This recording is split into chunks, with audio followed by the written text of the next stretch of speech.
Now, the Rockies have scored at least 4 runs. That is a team record. It's never happened before. In fact, they've never put 4 of those types of games together.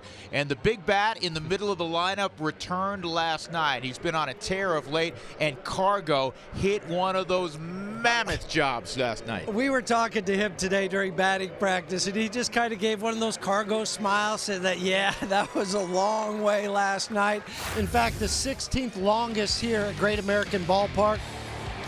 And for Cargo, this all started on Sunday when they played the Reds on the 27th of May. He didn't play the first 2 games against Cincinnati, if you remember, and then he got the start. And it was an important start because he hit that home run, and since then, he has been on those Cargo tears that we like to talk about. He's in a good spot offensively with his mechanics, hitting, everything. The Rockies are a better team, obviously, when Cargo is doing his thing, and right now he's providing a lot of protection too for Nolan. Well, exactly, because Nolan's going to get more pitches to hit, because you look in the on-deck circle and it's not the Cargo that's struggling, it's the Cargo where the other pitcher goes, uh-oh, I don't want to face him. And then behind him, Story, and of course in front is DJ LeMahieu and Charlie Blackmon. So that Rockies lineup is now lengthening out, and it's been very productive the last 10 or 12 days, as Jeff was mentioning. When we come back, we'll talk pitching.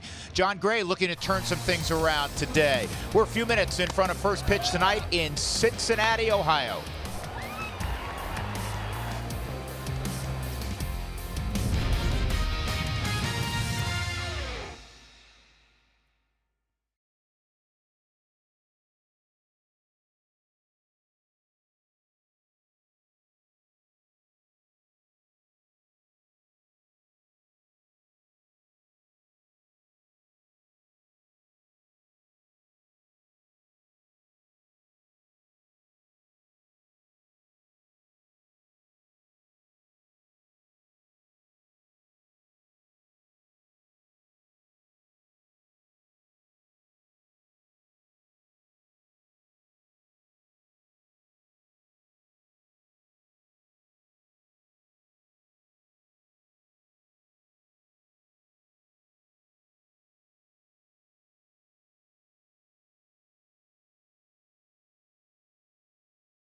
Great start this short road trip with a win last night over the Reds. Beautiful night here in Cincinnati tonight. Rockies looking to do the same. They snapped a 4-game losing skid behind the stopper, Kyle Freeland, last night. Now it's time to turn the baseball to John Gray. Of course, the beginning of the season, talks of Gray being the ace of this staff. He didn't show up like one to start the year. Things have been very up and down for John. The first 5, just a 1-4 record. That ERA inflated to begin the year. And the his opponents were averaging .319 against him. The next 3, he settled things down. 3-0, with a sub-1 ERA. The last 4, though, back up there. Over 9 is what that ERA has gotten to. For Bud Black and his catcher tonight, and Tony Walters, they believe in the ability of Gray and that he can turn the page with 1 outing tonight. What's gone on the last 4 starts is not indicative of how John can throw. So he's got to make pitches, and when you get really specific about, pitching, it's hey, fastball command, locate the slider, when in trouble, make a couple pitches to get out of an inning, and then keep going. I think with John, that's where his focus has to be tonight. I'm going to give him a good target, give him my best suggestions back there, and I'm on his side and I'm out there with him. Keep telling him that, and just make sure his direction's through me and throw hard. I think it's simple. So Tony Walters used the word simple. It's not as simple as that and just simplifying things, but it is about getting back to the basics, as Bud Black alluded to, finding that foundation. And for John Gray, that's staying in every single pitch. It's a mental thing with John and something he's going to fight tonight and try and get back on the right track. We are counting you down towards first pitch here in Cincinnati. It's the Rockies and the Reds in Colorado. A chance to take the series tonight.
Going to fly out of here. 2-run home run opposite field. Chris Iannetta, his 5th of the year, make it 4-0 Colorado. Cargo up with a baseball. They have a chance to get him at second. Out at second base. What a throw by Carlos Gonzalez. Throw toward the plate is in time. Out at the plate. Gerardo Parra guns down Jesse Winker, and you're wondering, where is he going? Cargo crushes this one to center field. Take a good look. You won't see it for long. Wow. Was that ball ever punished? That losing streak is over, so we'd rather move on and continue to play good baseball.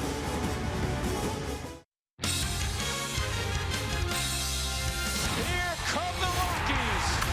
Take a good look. You won't see it for long.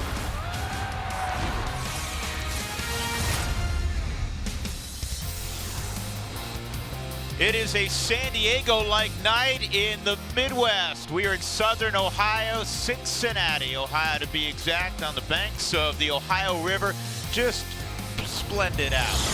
Perfect night for playing hardball Rocky style. The Rockies at 31-29, the Reds limp in at 21-40. Middle game of a 3-game set. Tomorrow afternoon will be the finale, getaway day. Final time the Rockies and Reds will meet this year as well. And the Rockies will begin with those two, DJ LeMahieu and Charlie Blackmon. It worked out well last night as DJ had a sharp single and Charlie followed it up with a triple, and the Rockies, 2 hitters in, were up 1-0. Here's the Southwest batting order. Nolan will bat third, then Cargo, and that home run again of 473 feet, tied for the 16th longest in the history of this ballpark. Trevor Story, Gerardo Parra, he swung it well last night. Ian Desmond.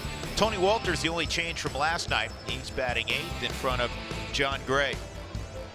And the Rockies will face a guy they hit pretty well about 10 days ago, Sal Romano, the 24-year-old big right-hander. Yeah, he went 5 1/3 in that game against the Rockies. 8 hits, 5 runs. Nolan clipped him for a homer in the first inning, and that's a good thing when you're facing a guy again so quickly. It's a matchup of the same pitchers with Romano and Gray that we saw back at Coors Field.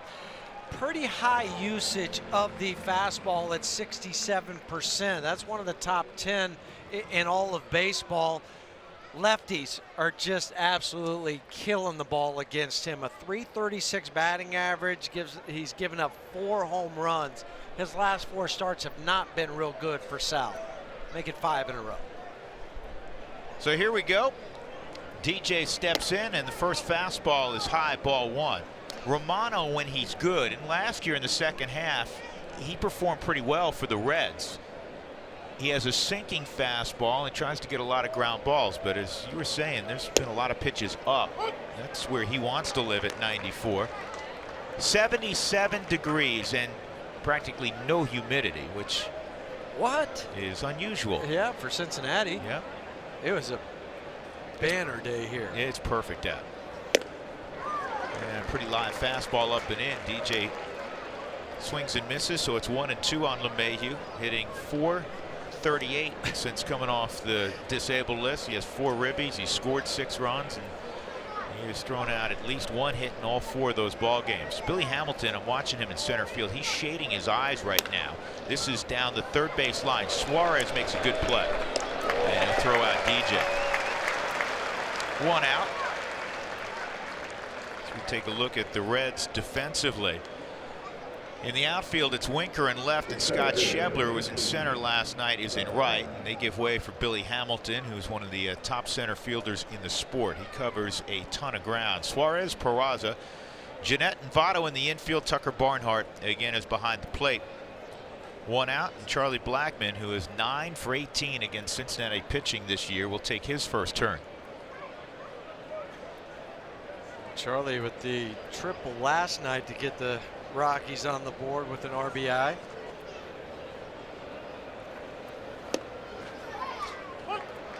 This pitch in there for a strike. You can see some of the movement on that pitch from Romano, just the way that Tucker Barnhart caught that baseball. One of the things that Jim Riggleman and Danny Darwin have challenged him with in this particular start is to get ahead of hitters. I mean, it sounds natural, but he has dealt with a lot of high pitch counts in the early innings. Well, he hasn't thrown over 100 pitches this year, and in fact, his last start threw just 81 pitches. 1-2. I mentioned in the open that the Rockies have scored 4+ runs in the first 2 innings in 5 straight games. The longest stretch in club history had been 3 straight. So it's every night you look up on the scoreboard and the Rockies are off to a great beginning. Amazingly, the Rockies are 1-4 in those 5 games. That's hard to believe. When you think about that, they've also had multi-runs before the 3rd inning in 8 straight games. So, I mean, there's a lot of great things that are happening early with this offense. It comes back to baseball symmetry, as I always say. You got to have most of your qualities going in the same direction. In other words, you know, if you're pitching really well but you're not hitting, that is why the Rockies were having trouble getting great separation on 500 earlier. Now they're hitting. Starting pitching's been okay. The defense has been the steadiest element of their club, but the bullpen's taken on water of late. That's when you look and you say, get all three of those things going, you're going to have one of those runs that you reel off 15 out of 20. And that's how you do it. Yeah. You got to play well in all facets. And that's a trick for any club. It's not unique to just the Rockies. No. Every club is striving for the same thing. Let's get everybody going, and kind of like in a boat, rowing in the same direction. Absolutely. 2-2, 7th pitch of the at bat, and Charlie fouls that one off. That's a good pitch to hit.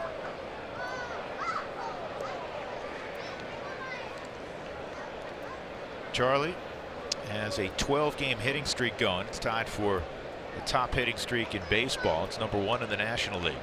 Yeah, 396 during that 12-gamer.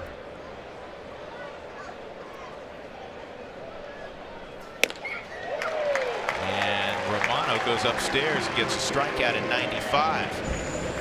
It's tough to retire LeMahieu and Blackman consecutively. It almost never happens, it seems like.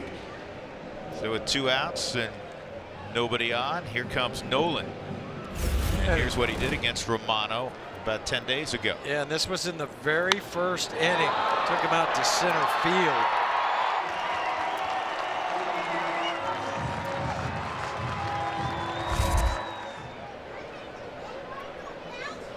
And this one is driven toward the gap in left center field. It's going to run to the wall. Nolan will have himself a double. He didn't wait around. He said, I'll get that first pitch again. So now the first 2 at bats for Nolan against Romano. Homer and double. Subaru Supermo. Tucker Barnhart set up away. Well, it didn't go away. It went middle, and Nolan didn't miss it. That's the 9th extra base hit in the first inning for Nolan. The only player in the National League with more extra base hits in the first inning is Atlanta's Ozzie Albies. 2 outs. You see Nolan confirmed there's Stu Cole. We have 2 outs, we got right? 2 outs, right? Of course, in the first inning yesterday, Nolan, who rarely makes any kind of error, physical or otherwise, was doubled off second base. He thought there were 2 outs. This is a bouncer to Votto, and Cargo is out 3-1. That'll end the inning. Nolan left at second base. John Gray will be hurling the baseball tonight for Colorado.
Cincinnati against John Gray, and of course John is trying to get things going in the right direction. The last 4 have been tough, an ERA above 9.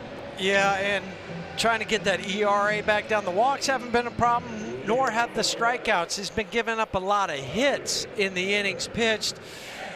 Fastball, slider, curveball, changeup, and for John, it's been the slider that probably hasn't been as effective because the fastball velocity is still one of the top 10 in all of baseball. For the Win is brought to you by Pizza Ranch. And I mean, no gray areas in the 5 wins, a 136 ERA for John, but you can see in the 6 losses how it's gone sideways at a 10-13 clip on the ERA. Early success, I think, is so important for John tonight, more so than normal. Yeah, very much so. And a little bit of a delay as Gerardo had to ask for some glasses because he's out in the sun along with Charlie.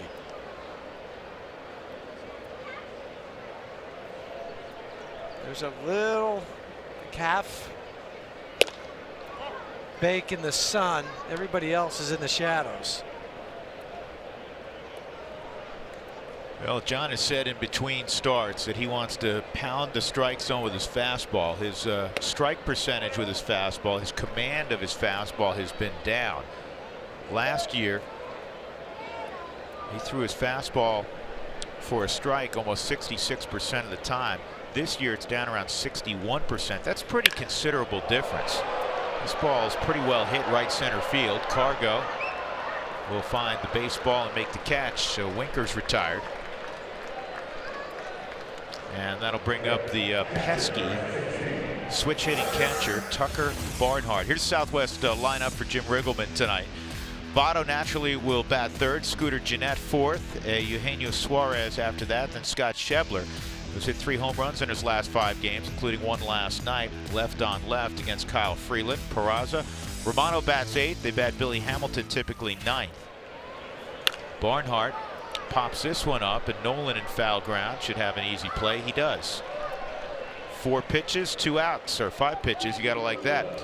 Defensively, here's how the Rockies will align. Boy, those corner outfielders were special last night. Parra threw a man out at the plate, and his good buddy on the other side, Carlos Gonzalez, not only threw a runner out at second, he also made a terrific sliding catch near the stands in foul territory. He was a two-way show yesterday, was Cargo.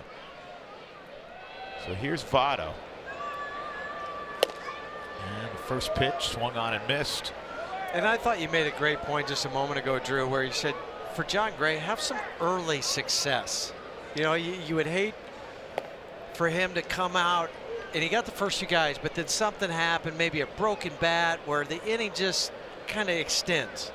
Yeah, I hate to say this, and it's not in any way, shape, or form a condemnation of John. These guys are athletes, and they're elite athletes.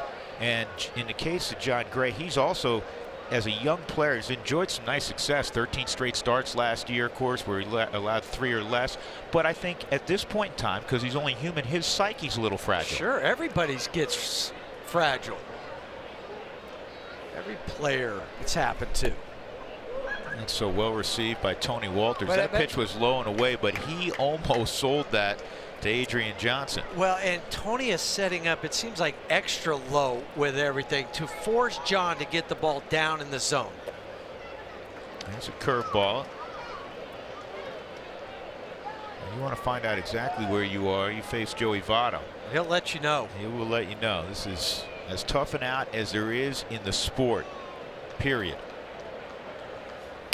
He went. He went, and that's a great start for John Gray. 1, 2, 3 first, including a strikeout of Joey Votto. Well done for John Gray.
Tundra in your hometown Toyota stores, and by Southwest Airlines. Low fares, no hidden fees. That's transparency. We go to the second inning scoreless. The Rockies in reds. That is the Ohio River, and that is Trevor Story, Texas kid. Trevor, 11 home runs, 41 driven in. Last night, he went 0 for 5. He was the only Rocky who was held hitless among the position players. And he takes ball 1 from Romano. The 41 RBIs, that's 6th in the National League. So you got some guys in this game that are in the top 6 as far as RBIs. Trevor, and then Jeanette and Suarez.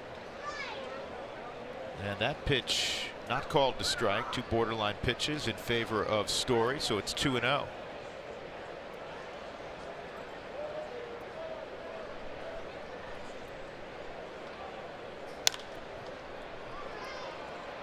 Romano's a big guy, 6'5", 270 pounds. Out of a high school in Connecticut, the 23rd round. Draft wrapped up today. The final 30 rounds. This is pulled past COL, 2-2.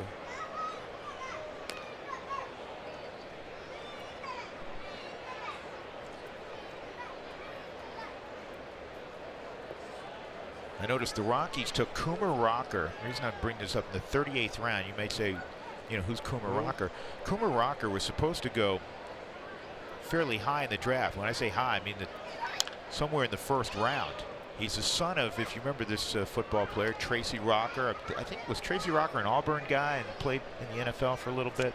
I just remember him in the NFL. Right. Yeah. And yeah, Tracy Rocker's son, Coomer, and I saw him pitch last year at Perfect Game. And this big, strong kid who throws the ball in the mid to upper 90s. And he's committed to Vanderbilt, and I guess a lot of teams stayed away, figuring that there's going to be signability issues. That's strike 3. But the Rockies took a flyer on him in the 38th round. That doesn't mean that he will sign, but it can't hurt. Just reminded me of that when you said Sal Romano, and you mentioned how big he is, 6'5", 270, because Rocker's a big fella also. Hey, fans, join in on the conversation. Send us your thoughts, comments, photos. Use Twitter. Include the hashtag Toyota Talk. Here's Gerardo Parra. Parra yesterday, 2 for 4, including an RBI.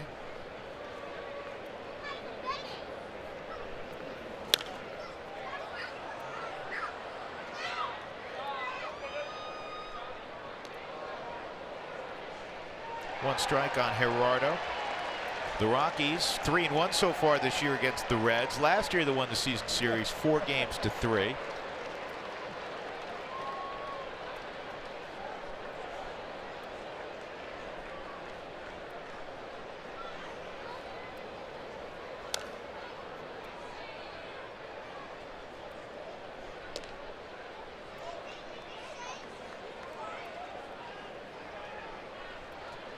Tracy Rocker, originally a second-round pick of the Redskins in 1989, and I thank our good buddy Mark Schlereth for filling us in. Mark goes, because Stink went 8 rounds later,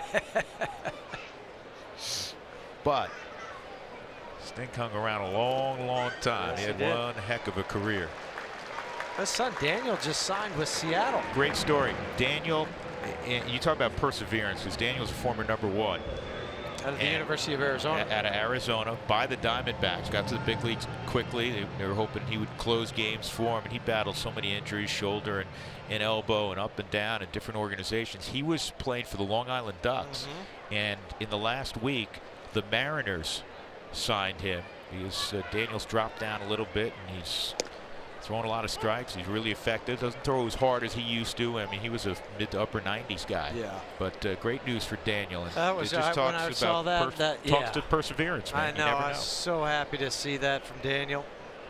You know, it's been a long road, and so there's probably been times you said, "Is it still worth it?" Sure. Especially, it's one thing when you deal with how this game beats you up from a success standpoint, no matter how talented you are. Look at what Paul Goldschmidt, one of the great players we have on the planet, right? And he's struggling this year. But then when you're dealing with always rehabbing, overcoming injuries, playing truly with pain. And pitchers, when there's elbow or forearm or shoulder pain and they're trying to work through it, that's a miserable existence. It is, because you're kind of on an island. This guy is wins it. You always wake up in the morning thinking, is today going to be the day I don't have pain? And then you just hope you can go out and throw. 3-1 on Desmond.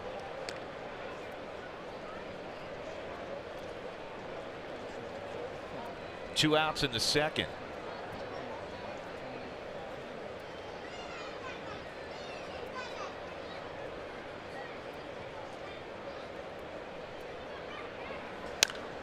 And Desi fouls this off. You know, the Long Island Ducks and a lot of those teams in the Atlantic League, it's an independent league, they have a multitude of former big leaguers who are doing just like Daniel's trying to do, you know, not only hang on but catch the eye of an affiliated organization with the hope to get another shot in the big leagues.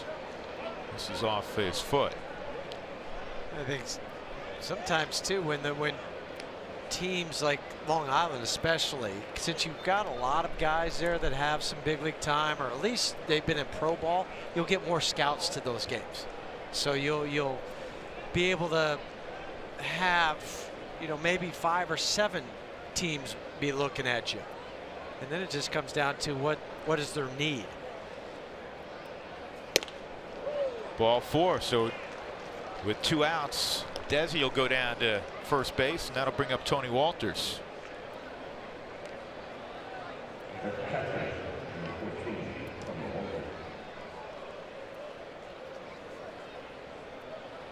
Last time Tony faced Romano, he had a base hit and then a couple walks.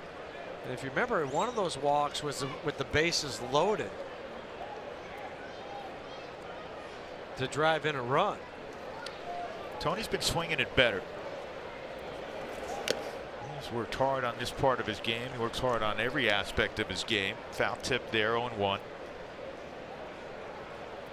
That's what's hard for catchers too, because they have so many things they have to work on. And you know, Tony's been catching John Gray a lot, so you know that his focus too is making sure John gets right. And then after that, then okay, John, I've got him dialed in. Now I got to worry about my offense. Right. First priority always for a catcher is the guy who's on the rubber that day.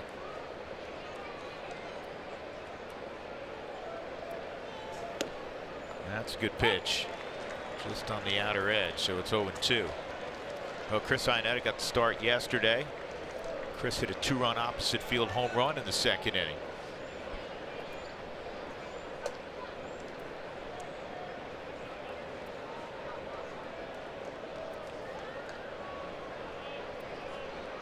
There's Chris Iannetta. And this is down the line. Fair ball into that corner. See if Desi gets a green light.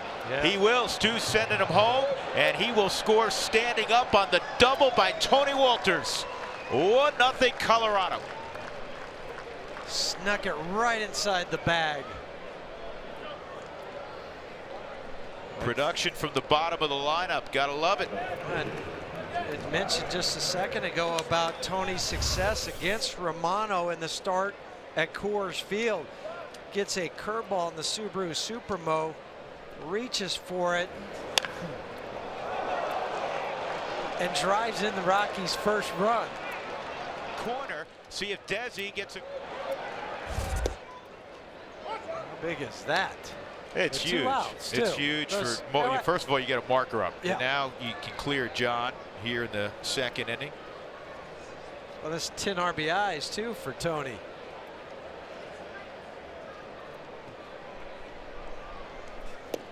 Gray likes to swing the bat. He's behind 2 strikes here. He's got Walters at second.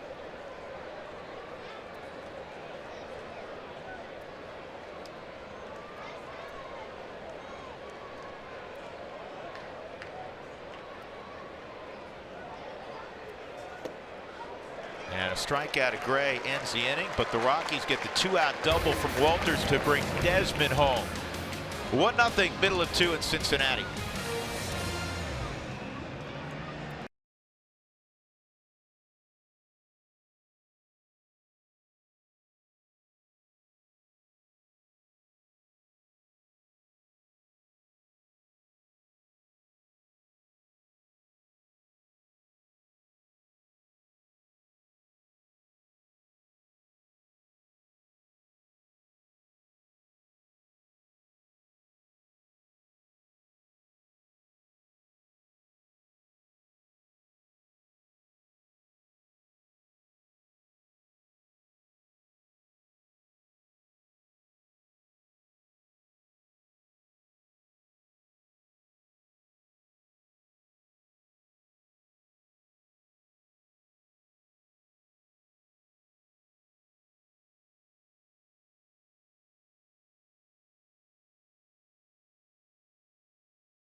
We head to the bottom of the second. Well, you may be at home wondering how a bat is chosen by a player. I mean, they get so many different bats. How do they know what to use, when to use it, etc.? Well, you know what? You just got to go down to the place your bat is made. Let's get to our UC Health Rock Your Routine. Ryan McMahon took the trek down to Louisville from Cincinnati, about 75 miles. He was able to pick out his very own bat. He got to check the wood, listen to it there from billet to bat is what he did. Went through the shaping process, the hardening process. They had to weigh it. 31.5 ounces is what Ryan McMahon uses. They even got the chance to get a fresh signature from Ryan and add that into the mix. So it's pretty cool when you look throughout the entire process, start to finish. A lot of players don't get to see that. They just get a package. It has all of their bats, and then now Ryan McMahon picked out his own lumber and he got to swing it in BP yesterday. Guess what? He had a home run with it too. So hopefully if he gets in as a pinch hitter in this game, he might be using that same bat with the same result. Now, Huey was a Louisville Slugger guy. So, Huey, I got to ask you, did you ever make the trek down to pick out your very own bat? Yes, I did. But not to pick out my own bat, but to go to the factory, and it's phenomenal to be able to witness how they do it. I wasn't fortunate to, have them make my bat like Ryan did, but when I was playing in AAA, we played in Louisville, so went to the factory. Really neat. You know what's neat is your name, like every big leaguer that used a Louisville bat, is up on a wall there with your autograph. Well, yeah, and that was frightening when you fill out your autograph, because I got to get this just right so they can put it on the bat. And you shared with me yesterday, and I'll just pass it along. It took you like 37 times with your signature before you got one that you liked, huh? It was only 35. 35 times. But thanks for bringing that up. You're more nervous there than signing your first contract, right? 2-1 on Scooter Jeanette. And a swing and a miss on a high fastball. 2-2. Strong first inning for John Gray. He got a winker on a fly ball. Foul pop out off the bat of Barnhart. Then he struck out Joey Votto on a 3-2 pitch. Now the dangerous Scooter Jeanette.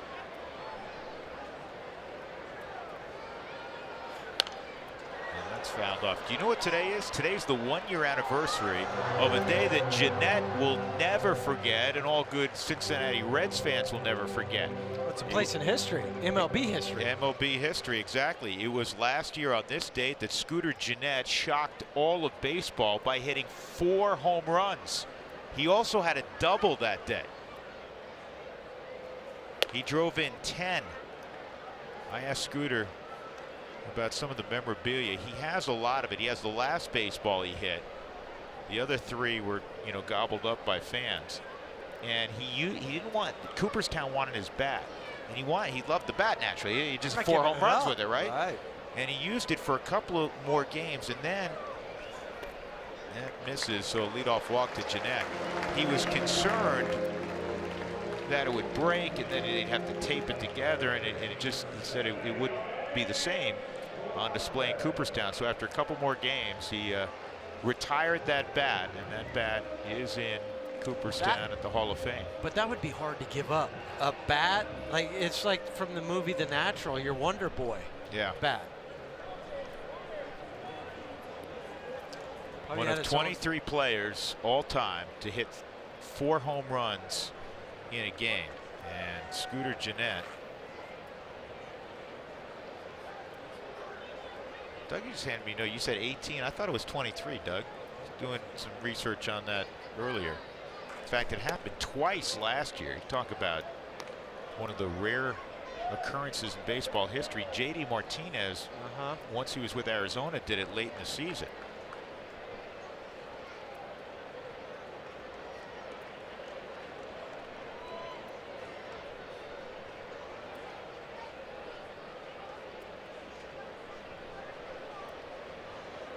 To Suarez. I remember a hard-hitting Martin Witt hit 4 in one game. Yeah, I mean, not every guy on that list. Green, right? Sean Green did it. Not every guy on that list was necessarily, a big star. There's some who were big stars. Willie Mays did it. No bigger star than Willie Mays. Bob Horner did it. It is 18 guys. was reading something that said 23, but it's 18. Well, you're handing me this, Doug, and this book is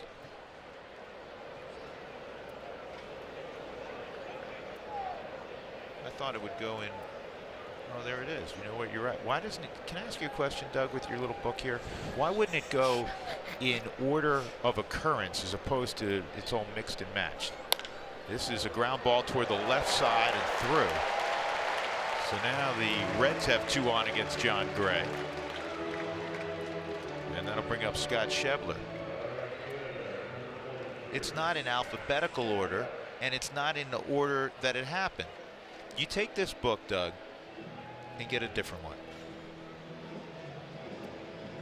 It hadn't happened last year. It happened twice, right? The previous time it happened was 2012 with Josh Hamilton. JD Martinez did his early September of last year.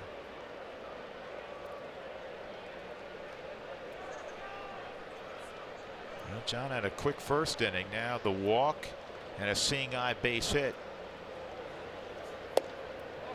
And this goes to, how does he handle adversity, knowing that recently, he's given up runs. This is where you take a deep breath and you focus on your execution of your pitches.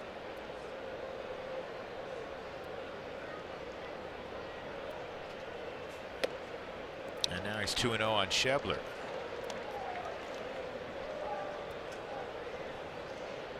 Once you start to get in trouble in a big league game, that you just start to feel a little anxious out there.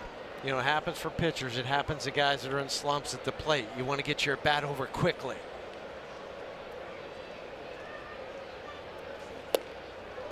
That's in there. Good pitch at the bottom of the zone. That's a good 2-0 pitch right there. Yeah, because if he does take a pass at it, it could be hit on the ground, double play. And those are the pitches you think about and really narrow your focus.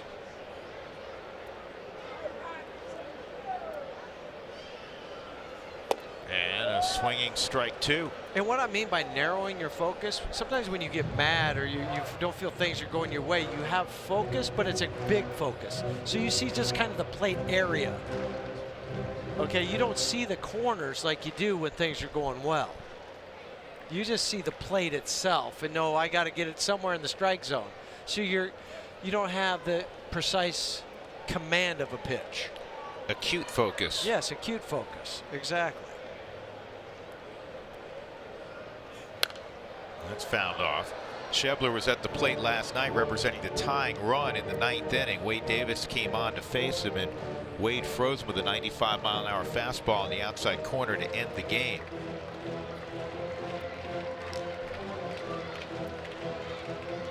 Yeah, just 3 pitches for Wade. And no drama, thankfully. Thankfully.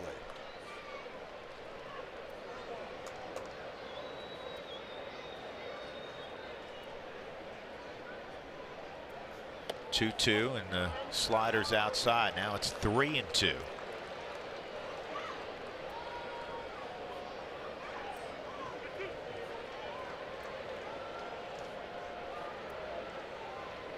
Schebler got off to a great start. He hit 320 in April, just 235 since then.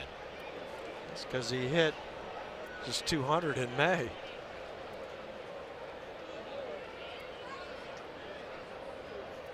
Got him with a slider. That was a gorgeous pitch. That should give John some confidence. 1 out. It should, because the slider has eluded him at times, but not this pitch to Schebler. Great look on the Subaru Supermo, how it has some bite to it too. It's not just because it was 87 miles an hour, about 8 miles off what he's been throwing his fastball on average, but it had the depth to it. Now this is the key sequence, the key hitter, I should say, in this inning, because they bat the pitcher 8th when Billy Hamilton plays. So Peraza is the 7-hole hitter, and Tony for a moment lost track of it, and Jeanette did not want to gamble. So no harm done there. 0-1. Well, that's good because it did sneak past Tony 6 to 7 feet behind him. But as a base runner at second, you can't see that behind a guy, so you don't know if it's 6 or 7 feet or 10 or 12 feet or just a foot behind him. Peraza, very aggressive hitter. He'll get himself out. You don't necessarily have to throw him a strike to get him out. Here's the 0-1, and this is going to drop a base hit, and it's going to tie up the ball game. Jeanette will come home, and Peraza has hit in 9 straight games. It's 1-1. Well, location of this pitch was up. You know, he swung at the first pitch down in the dirt. I said you don't really have to feed him a pitch. He'll get himself out. But notice where this pitch ends up on the Subaru Supermo. So he just pulls his hands in, hits it off the label. But that's an easy one to just drop in over the infielder when you can pull your hands in and just get enough of the ball.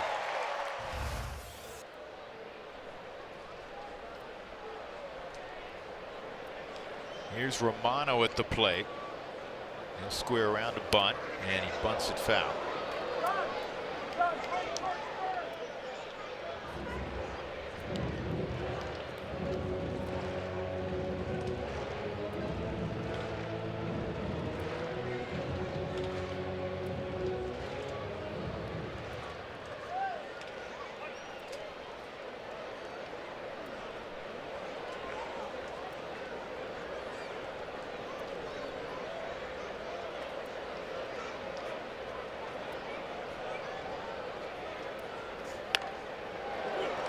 Chance for the runner at third. Good job by Gray.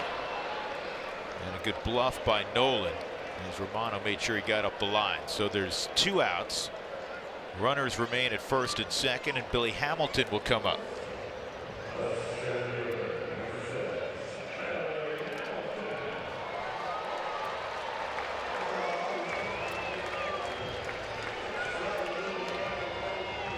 One of the top teams in June. It's still early, six games in, 6 days in. And for Billy Hamilton, this is nothing new hitting ninth. This is the 42nd time this year that he's hitting the number 9 spot in the batting order. And this is in the air to right. Cargo will grab it, and he'll continue on to the dugout. So John minimized the damage. He walked the leadoff man. He would score on the base hit by Peraza. We're tied at 1. DJ at the top of the order next.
Louisville, Kentucky. Look at that, Jackie Robinson, Spilly, and his signature. And there's Jeff Hewson. 1988 is when I signed that contract. Ryan McMahon was on that tour.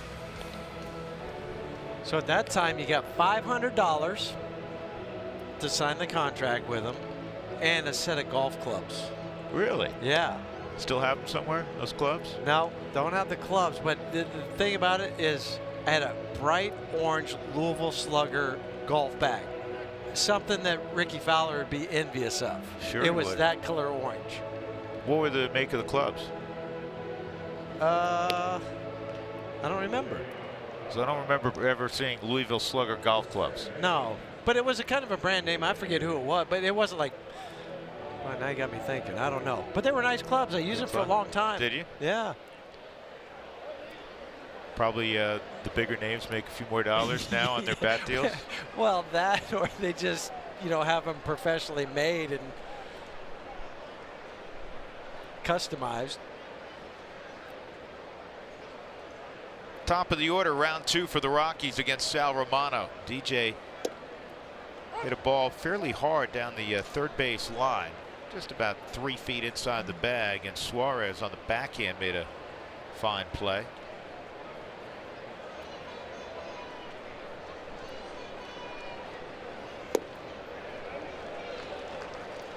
And Romano's working ahead 0-2.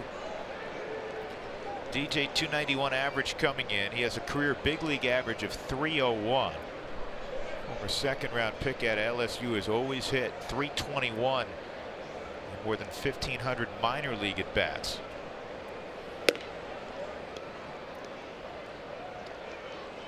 Led the Tigers to a national championship.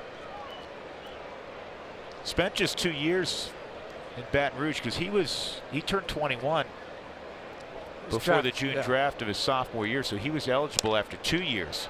He goes down and lines this ball to left, and laying out and making a good catch is Jesse Winker, who is not known for his defense.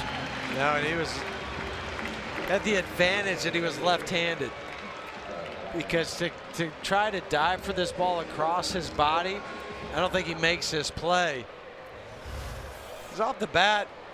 I'm sure DJ thought it was going to fall in, but watch Winker, just because he's left-handed, because he's able to dive and catch it right on the webbing on the Subaru Supermo.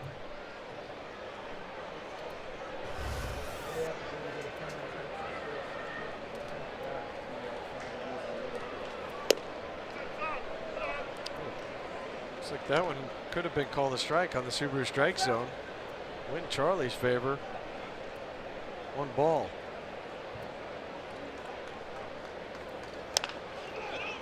On the ground to second. Jeanette an easy play. Waits for Votto. 2 outs.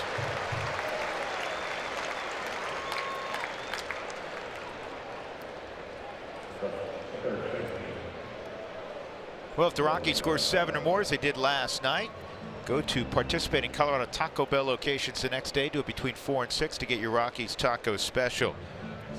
2 outs. Nolan at the plate.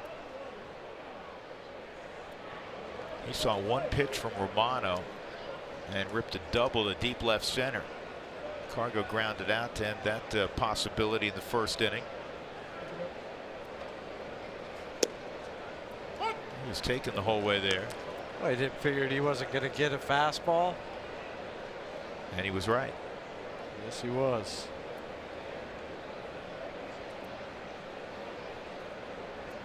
Think your way through every at bat.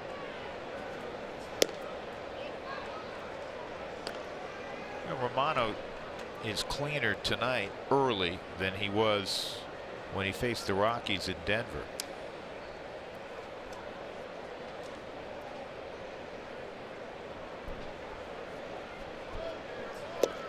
Two and one. Not only cleaner, he's more around the zone too. I mean, even his misses aren't the giant ones that we saw sometimes in Colorado.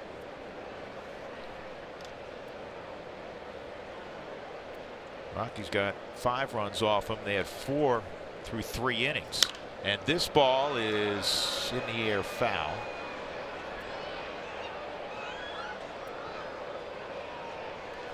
A modest crowd tonight in Cincinnati. Well, they announced last night 21,944, but I don't know why. Listen, I don't know what the school's completely out here in Ohio, but it is a perfect night to be outside.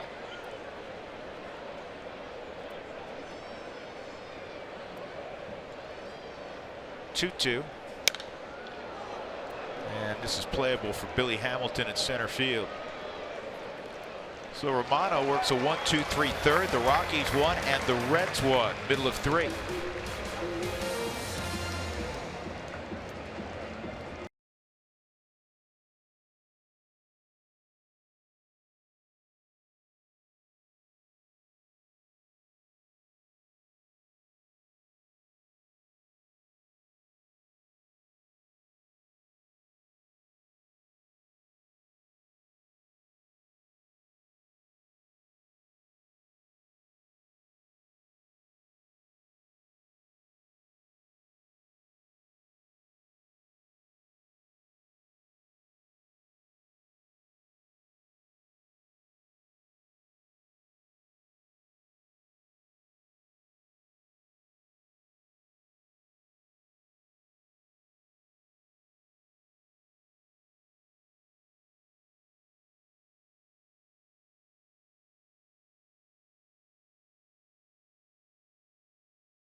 Order for Cincinnati. Now you can watch your favorite Isotope stars make their journey to the big leagues with the Colorado Rockies. AT&T Sportsnet, your home for Rockies baseball all season long, and is available on most cable and satellite packages. Visit AT&TSportsnet.com for channel information. John Gray, first pitch strike on Jesse Winker. He had a fly ball to right center field his first time up. Cargo made the catch. So last night the Rockies win 9-6. And the Reds produced 11 hits in the final 3 innings. And at the end of the night, you looked up at the scoreboard and you say, whoa, Cincinnati had 17 hits. Kind of snuck up on you. And that is unusual to have 17 hits and lose. Yeah. The last time the Cincinnati Reds lost a game with 17 hits or more in a 9-inning game was 1984 against the Padres. They lost 15-11 at Qualcomm.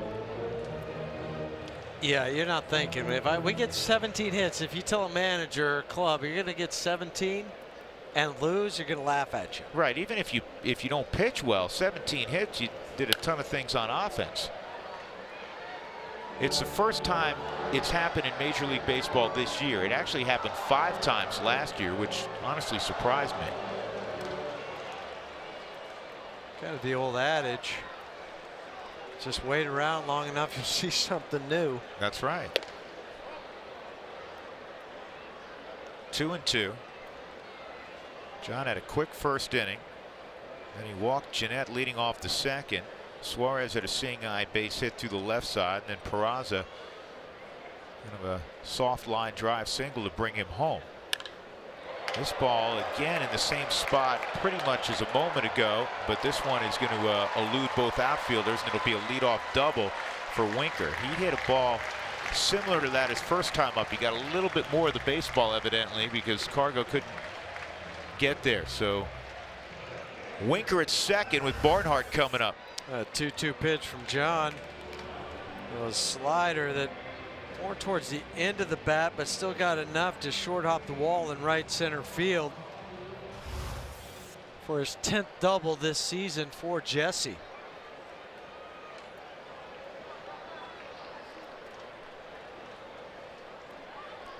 Barnhart fouled out along the third base line to Nolan his first time up. Slider down and in. Barnhart's hit 9 of his last 10. Won a Gold Glove a year ago.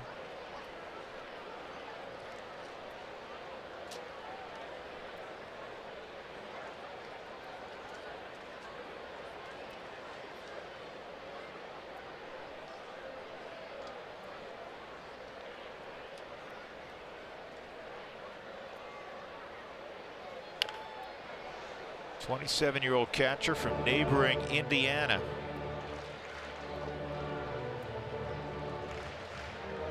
He went to Brownsburg High School, and the reason I mention that is if you do what we do, sometimes high school names you jump out at you. Drew Storen went to Brownsburg High School. He was 2 years ahead of Barnhart, so for 2 years Barnhart caught Storen. I wouldn't have wanted to face Drew Storen in high school. No. A lot of guys don't want to face him in the big leagues. They were teammates on the Reds last year. Swung on and missed. So Big John gets the strikeout of Barnhart. 1 out. And that'll bring up Joey Votto.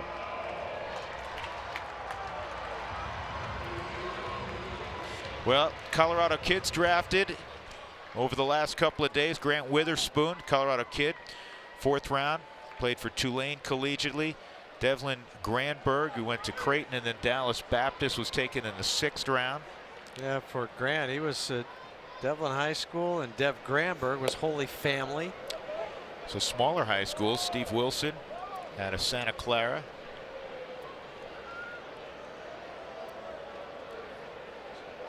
Kyle Leahy, 17th round from Colorado Mesa. Yeah, Steve was Dakota Ridge. First true high school kid taken was Garrett Martin in the 22nd round. Big shortstop, 6'3" kid out of Stanley Lake. Yeah, they listed him as a 3rd baseman on the MLB website. And Michael Baird out of Southern Illinois went the 23rd round. He's a favorite of mine. I've known Michael since he was 6 years old. I coached him. He and Cody are great friends, and posted a picture of them probably when they were about 8 or 9 on my Instagram today. That's awesome. Yeah, congratulations, Michael. Proud of you. John and Les, you too, his parents. You know what? They live on the same street. There must be something about this street as Max George. Good baseball street. How about those wiffle ball games? Happy for Reagan Todd. Reagan's had a baseball journey. Regis High School, Arizona State. Yeah. And he transferred to Colorado Mesa. Got off to a great start. He was a 2A player at Mesa. He went in the 32nd round to the Rockies. Riley Egloff. I've known Riley for 4 years. He's the starting pitcher at Heritage, leading that staff. He went in the 36th round to the Marlins. Great kid, very close friend of my middle son, Zach. Caden Zimmerman out of Rock Canyon, terrific player. He's committed to the Air Force Academy. The Rockies took him in the 36th round. And Matthew Jarecki went in the 37th round to the Tigers. Pretty neat story for all of these kids, no matter what their journey, where they went, what their future might hold. I mean, I was talking to Michael today and just how he actually found out from Max George before he had heard from the Cardinals that he got drafted, because Max saw it on the ticker or was watching it online. So Max texted him, said, "Hey, you just got taken by the Cardinals." Like, what? How do you know? Right, yeah. And then, you know, a minute or two later, he got a call from the Cardinal scout. That's awesome. 2 balls, 2 strikes on Joey Votto. Winker at second. 1-1 game, bottom of 3. And a line drive, base hit. Winker won't score on this, though. That's the 3rd time in this series. Well, it's like every at-bat last night. It's just the same thing. Just blocks the ball, you know, when he's got 2 strikes to the left side. Well, the one advantage, though, because it wasn't too high over Nolan's head, he just goes down and gets this on the Super mode. But for Nolan, it looked like he might be able to catch it, and because of that, Winker had to wait, so he couldn't score. He can still get out of this unscathed. Get a ground ball here from Jeanette.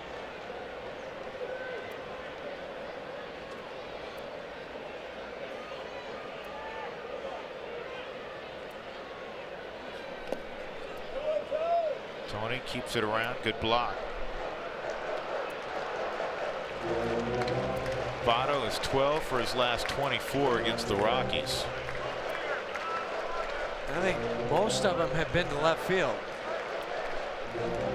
I can't think of one he really pulled in Colorado.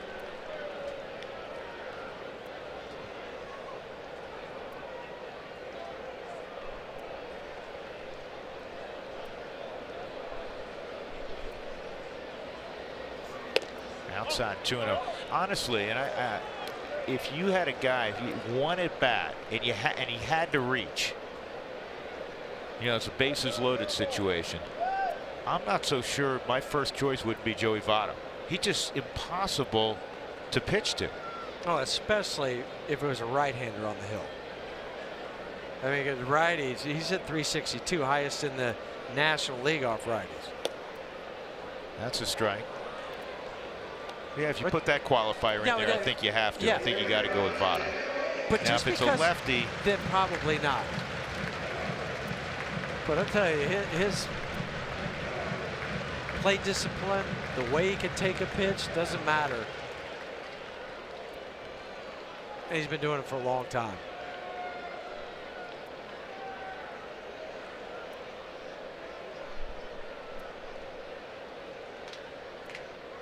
Two-one, and Good that's on the pitch, outside right corner. On the corner of the Subaru strike zone. Some tail on it. And that's what they struck Scooter out the first time. Or not, he didn't strike him out, but he got him to 2 strikes. He ended up walking him, but I know that fastball was running away from him.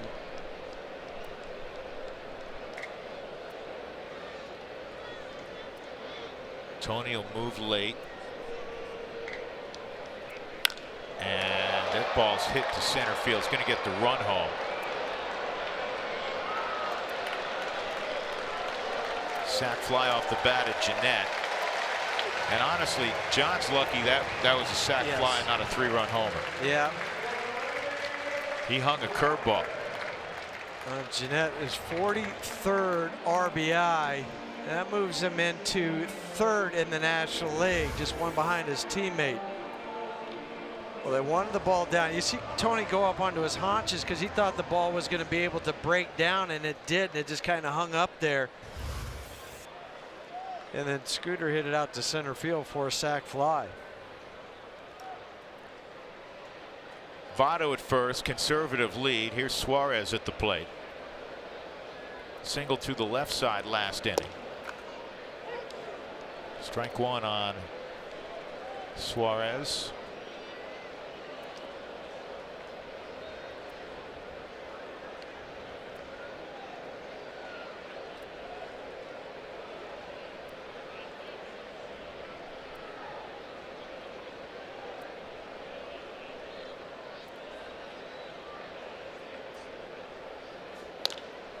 Pulled to 3rd. Nolan will go the long way.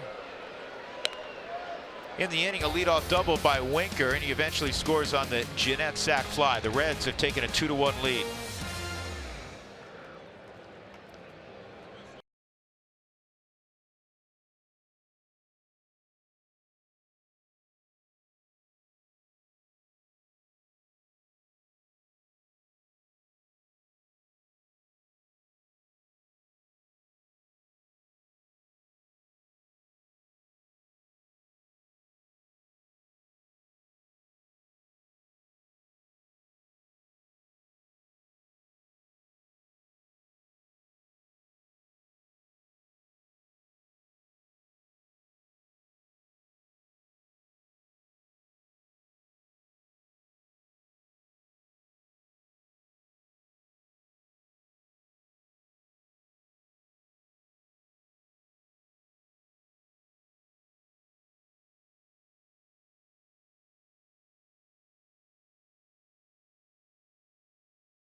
Run for Cargo, 473 feet, tied for the 16th longest home run here at Great American Ballpark by a visitor. He also happens to own the number 12 spot in that.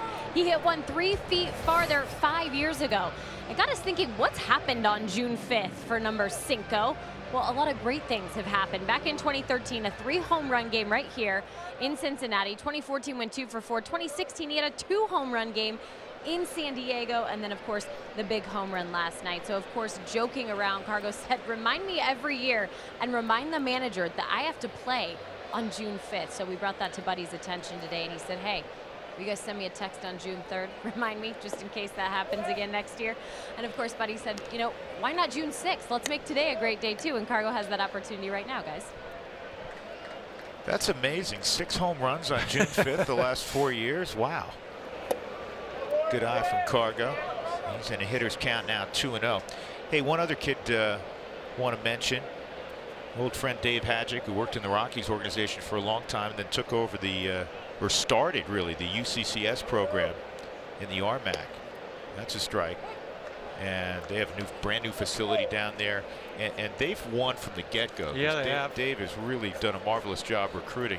But he had a kid taken. Their right fielder, Zach Hall, went in the 19th round today. So congrats to Zach Hall. Congrats to University of Colorado, Colorado Springs, and Coach Hadjick. We got a good coach in Dave.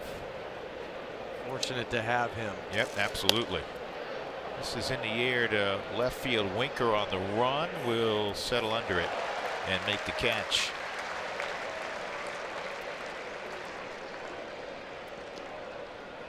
Trevor Story's turn next. He was called out on strikes in the 2nd inning.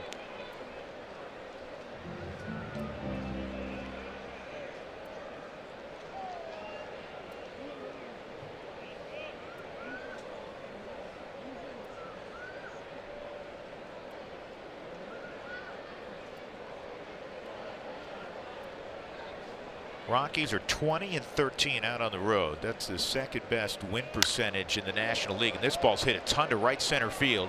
And it is going to take one hop and go over the wall. So a 1-out ground rule double for Story. We've been 0 for 6 in this series. Struck out looking his first time. And now he gets a fastball and slices it over to right center, hits off the warning track, bounds into the stands as a souvenir. 12th double of the year for Trevor. That was a break perhaps for Cincinnati, because with Trevor's speed, you never know when he can turn a double into a triple. Here's Gerardo. Lays down a bunt, it goes foul. He bunted successfully last night for a hit. I think this is a little different situation with 1 out. I'd like him to be swinging the bat and hit 300 with runners in scoring position.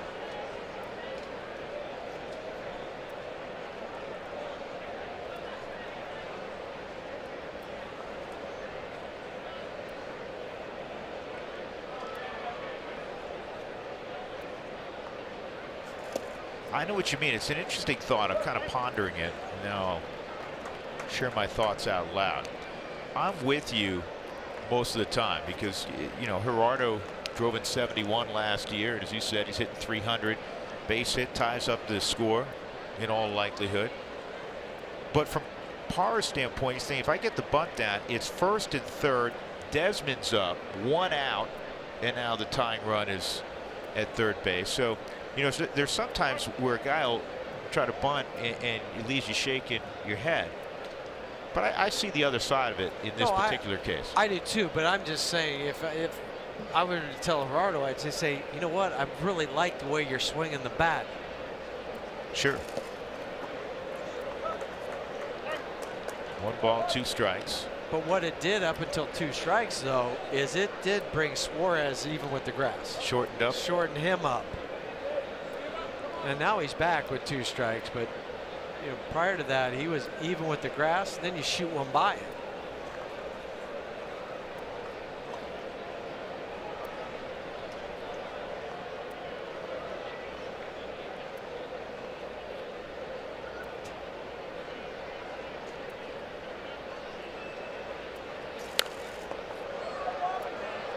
Parra covered that pitch.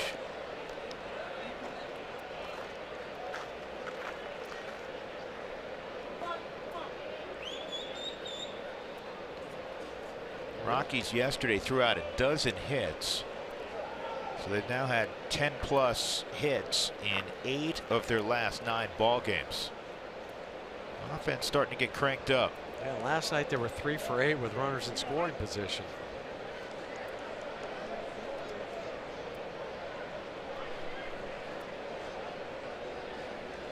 Well, enhance your next game day experience with the MLB Ballpark app. Access and manage your tickets, enjoy check-in offers, exclusive content, and much more. Download the MLB Ballpark app today.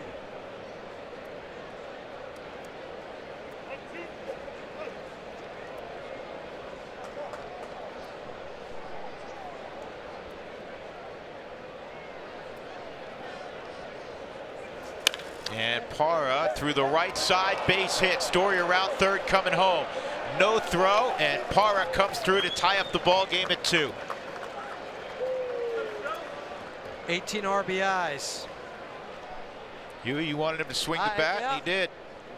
Well, just because he's been in a good place. You know, we know he hit over 300 for the month of May. And he takes his ball and then hits it past a diving Scooter Jeanette.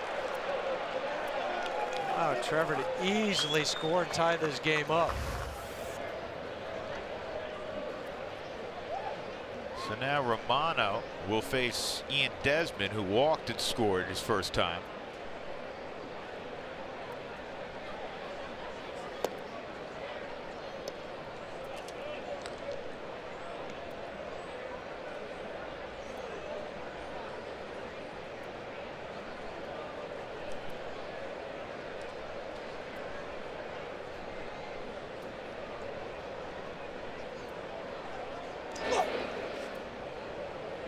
Pretty good feet for a big man. Real good feet.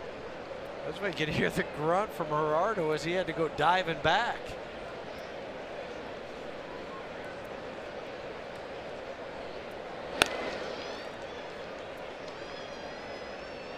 Tyler Sanders will have to wash his uniform now. And this is a smart move from Gerardo because he 2 quick picks. Call timeout. Get some of the dirt out from underneath your belt. Now you can get your lead again.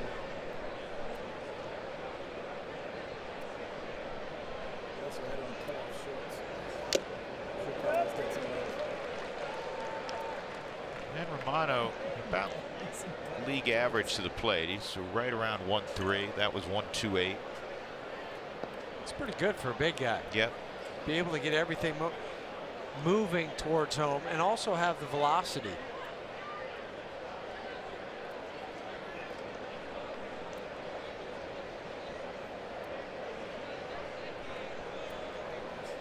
This ball's driven to left center field and deep's got a chance to fly. Goodbye baseball. 2-run home run, line shot 2-run homer from Ian Desmond. And the Rockies go back in front 4-2. The 11th of the year for Desmond. Number 150 of Ian's career. 150 home runs. That was smoked. Yeah, it was. It's going to be a fun one to look at if you're Desi. Subaru Supermo. He went down and got that and put that one right on the line. The fan that caught it out in left center field wearing purple. Good, they're dressed right. That's right. That is the 8th road home run for Desmond, 8 of his 11. And for the Rockies, 43 of their 73 home runs this year have come out on the road. Tony Walters had a run-scoring double in the second, pulled a hard ground ball down the first base line. Got the Rockies on the board. It scored Desi, who had walked with 2 outs. And it's 5 through 8 that's done all the damage tonight. Early, albeit. Change up for a strike. Desmond, that ball that Desi hit got out of here in a nanosecond. Yes. He was either going to go out or he was going to dent the wall. Replace the padding.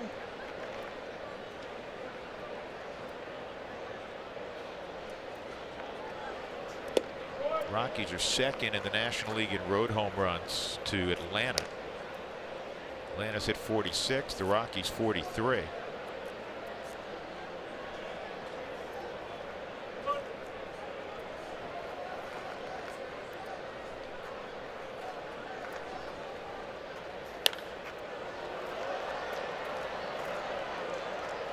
This one may stay in play, and it did, and Barnhart couldn't make the catch. So you want to guess the launch angle? I don't think it's very high. Well, no, it's not very high. 10 degrees. I think that'd be impossible. I don't think you can have a 10-degree home run. Remember Cargo a couple years ago against Greinke hit one like 16? Yeah. Or maybe it was somewhere in the mid to high. It was high teens. Yeah, it was like 16. And it was the lowest home run I think all year. Yeah. This one was 18 degrees. I know. That has to be one of the lowest. Everybody who could tweet us with the launch angle, that has to be one of the lowest launch angles all year. 109 miles an hour off the bat. 3-2. Strike three. That was inside on the Subaru strike zone on the inner corner.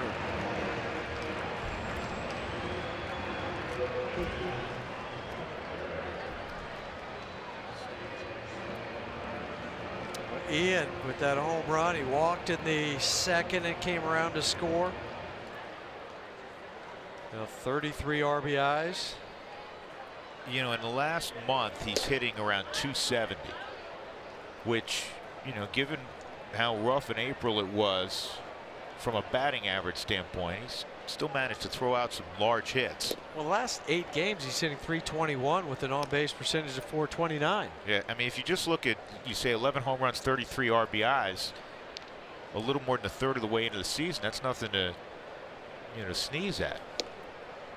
Where did that line come from? Why would you want to sneeze at something? I don't know. But I threw it out there because it was the only line I could think of. Because it fit. Because it fit. John, a bouncer, slowly hit. Peraza, look at John make it up the line. Made a pretty close play, busting it. In the inning, the Rockies scored 3 times. Parra, a run-scoring single, and then Desmond, an 18-degree, 109-mile-per-hour home run. 4-2 Rockies.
Sportsnet is brought to you by Subaru. Love, it's what makes a Subaru a Subaru. By UC Health, live extraordinary. And by Jack in the Box, try the $4.99 Jack's Spicy Chicken Club Combo with toasted sourdough, new from Jack in the Box. This is more from our visit to the Louisville Slugger Factory and Museum. That was the bat that Jeff Houston used when he broke in with the Expos. That was too big. That thing looks like a club. Log. Yeah. Well, there's Huey, go ahead. Yeah, there's there's three really kinds of three bats kinds. that you get. Yep. Yeah, and it used to be all you could get really was ash, and that was just a softer wood. It would chip and fray, but it was pretty durable. It would just eventually kind of wear out. And then everybody said, well, yeah, let's try maple because it's the hardest. But that bat, as we saw probably, 7, 8, 9 years ago, it would really explode at time. And you see the most popular among the Rockies, about 80% of the guys swing maple. And then birch is a hybrid between the two. And you wouldn't think that a bat needs to be broken in, but a birch bat does. So guys will use it during batting practice, for 3 to 5 days before they would take it out into the game. And believe it or not, there's 35 MLB approved bat manufacturers. And a lot of this help with some of these numbers, as far as 35 different companies, goes to Tyler Sanders, coordinator of the Major League Clubhouse, along with Mike Pontarelli. They kind of help, guide us on how many bat manufacturers there really are. But I think if you were to look at bats, there's really anywhere from 5, maybe 10 at most that the guys use on a regular basis.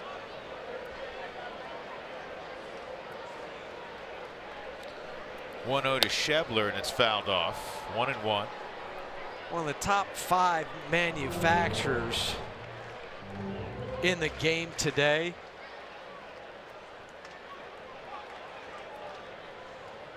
Of course, you have Louisville Slugger, Marucci, Old Hickory, B45, and Rollins. And Rollins and Louisville have been around the longest. But a lot of the guys, they like Old Hickory bats. It seems like, and they're mostly maple. I don't know if I've seen any Old Hickory that aren't maple. No, and I really think in probably another 3, 5, 7 years at most, ash will be gone. This is a looper that's going to drop. I will say this, John will be the first to tell you that, things have not gone well the last 4 starts. It does seem, though, like he's had an inordinate number of bloopers and bleeders. Yeah, I would concur on that. Well, I got a Louisville Slugger bat here, and what you'll notice now on this little marking right here, remember when all the bats were exploding and MLB did the they wanted to find out why and what caused it. And so they've come up with the idea after much research. So they left this portion right here, okay? So you cannot have more than 3 degrees of separation in the grain. So the grain's kind of going in a direction like this, but if it's more than 3 degrees, the bats they won't let you use it, and the bat manufacturer will get fined $10,000. And every maple bat has that on it. Yes. Has to. It has to have this because they have a third-party independent guy to come in and really just observe all of these bats. They analyze the bats. They analyze the bats. If it's broken, it's sent to them. Then they could say, well, was it because of the bat or just a function of playing baseball? And if you think about it, folks, you don't see the bats exploding like they were. It's been, what, half a dozen years now? Probably, yeah. And it used to be where these bats would explode, and it was dangerous. Yes, it was. You don't see, when the bat breaks, it just breaks, and there's not, shrapnel pieces of maple flying around like there were. Yeah, that was dangerous because you had pieces going every which way. Major League Baseball got on that. They cleaned that up in one off season. Well, that's why they, as you said, they put that little mark in there so you could tell what the grain looks like. This is slowly hit, and DJ, you could see the clock in his head wondering, can I get Schebler? The wheels were turning. But when you have the pitcher coming up next, no risk going to second base. Get that out. Now the ball, right now you're thinking maybe I could go to second base, but I'm not going to take that chance. I'm going to get Peraza. Getting out. Getting out. That's my old line that I say, when in doubt, getting out. A good line to live by defensively. There's a strike stolen by Tony Walters. That was off the plate. Sold it to Adrian Johnson. Tony's a strike stealer, man. He's a thief. He's got in a good way, he's a thief. He's got extraordinary hands. Said this many times. I don't know if anybody can lift a low pitch, a hard two-seamer better than Tony Walters. Really works ground up so well. And he gives a good view for the umpire to be able to look over. He extends and he sticks pitches. You just see some guys catch it and then take it out of the zone and then try to bring it back. A lot of movement. No good. You don't want sloppy behind the plate. That's a beautiful pitch. John doing a better job of getting pitches down. And when he's up, it's not up middle. It's got to be up. Letters. Exactly, because 96 is hard to hit there as opposed to when it's thigh high. 1-2 on the pitcher, Romano. Schebler at second, 1 out. And a good curveball, and there's 2 outs. For John, that's his 4th strikeout. And now Billy Hamilton, who hit a fly ball to shallow right in the 2nd inning. Billy's in a 9 for 55 tailspin. Did not play last night. Did start all 3 games in Denver, and that's because Jim Riggleman couldn't afford to not have him defensively in center field. He's at a 1 for 15 right now.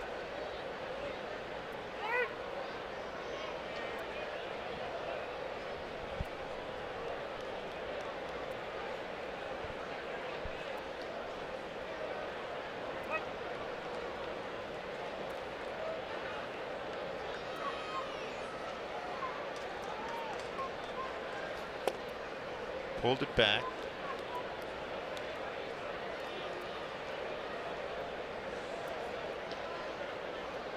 Yeah, most times though, and you saw Billy just kind of fake a bunt.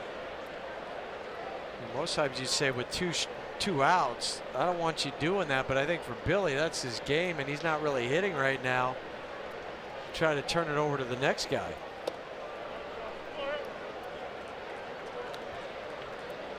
Two and 0.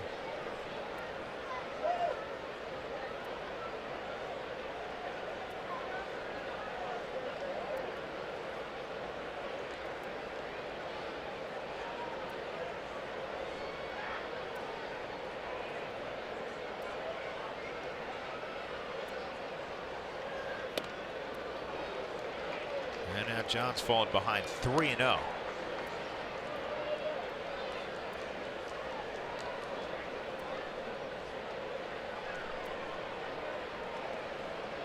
Pitch count higher than you'd like, and especially when you consider John had a very quick 1st inning. Next pitch, number 71. And on 4 pitches, he loses Hamilton. Those pitches close on the Subaru strike zone.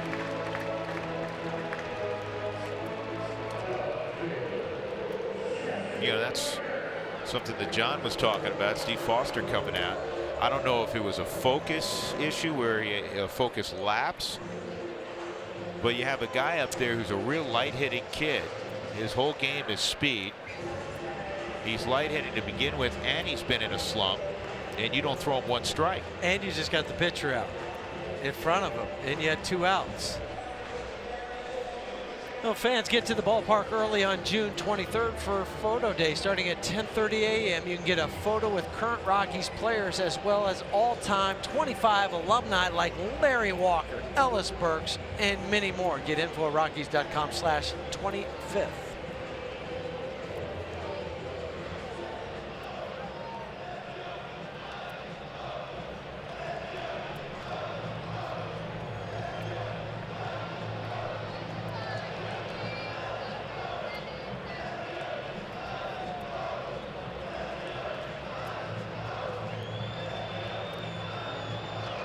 Winker doubled his last time up. Also a fly ball to right.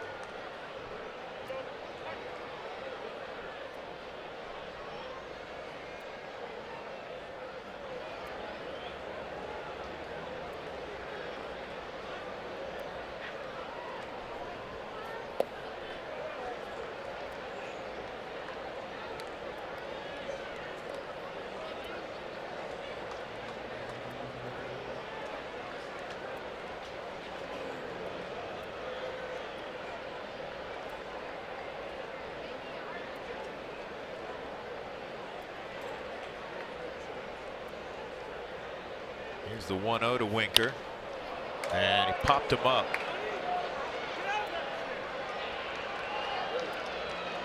Charlie makes the catch. There was a hit and a walk, 2 men left on in the 4th. We'll go to the 5th. The Rockies leading 4-2 on a Desmond 2-run homer.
Rockies fans, Jim Tracy managed the Rockies 2009 to 2012. Got the chance to catch up with him and ask him some fond memories as the Rockies celebrate 25 years.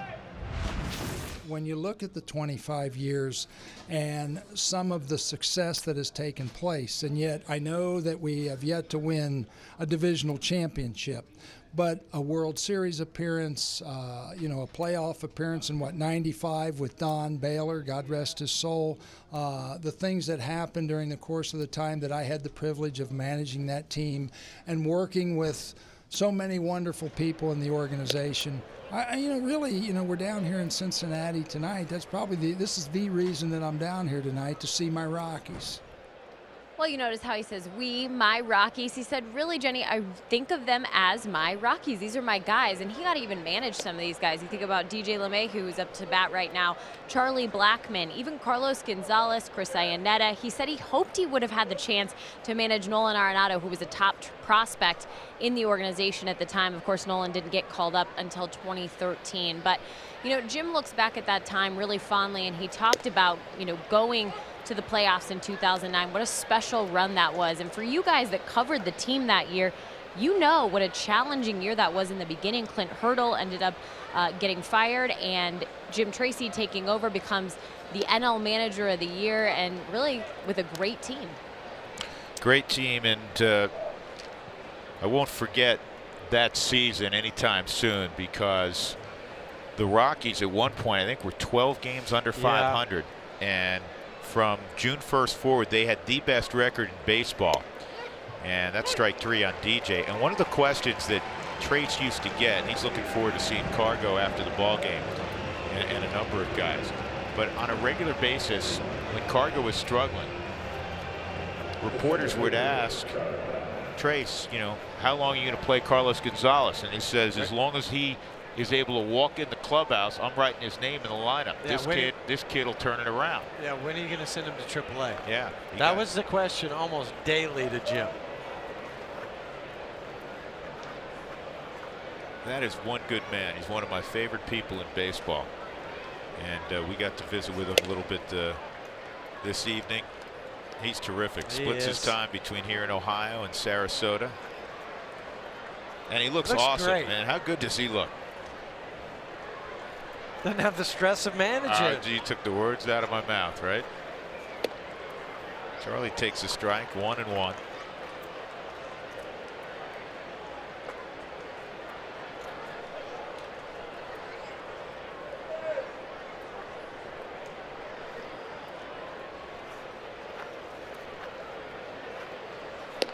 Outside, 2-1. Well, we're all about the draft and scouting and trying to find players from every nook and cranny around the world, but with the draft that includes the United States, Canada. This is popped up right around the mound. Jeanette will make the catch. 2 outs.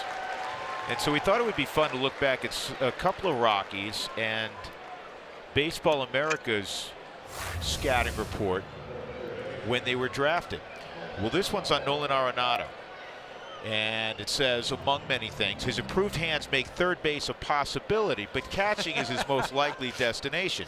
Arenado's power potential alone will get him into the early rounds, in spite of his defensive questions. and I'm not. Baseball America is a Bible. They do a fabulous job. And later, we're going to show you Charlie Blackmon's scouting report because they nailed it.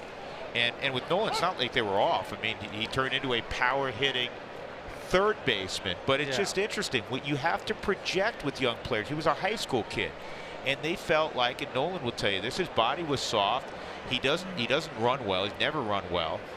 Question, first step quickness at the time. They figured he's probably going to have to play behind the plate, but maybe third base because he was playing high school shortstop. Well, and he also had the arm to play those 2 positions.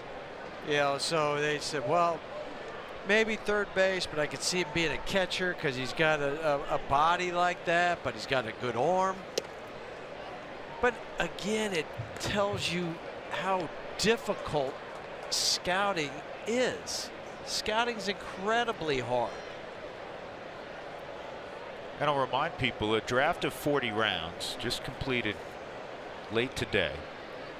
If you get 5 guys to the big leagues, this is slowly hit the third. Suarez comes up with it. If you get 5 guys to the big leagues out of one draft eventually, it's looked upon as a really solid draft. Now, if you get a guy that ends up becoming a superstar like a Blackmon or an Arenado, job well done.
Yeah, I don't know if I'd go water skiing tonight or wakeboarding tonight, yeah.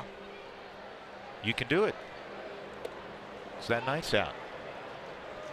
First pitch to Tucker Barnhart misses down low. 4-2 Rockies leading. 74 pitches in for John Gray as he works in the 5th inning. Drew Goodman, Jeff Houston, Jenny Cavnar. And Barnhart turns on that one and lines it into the corner. It's a foul ball.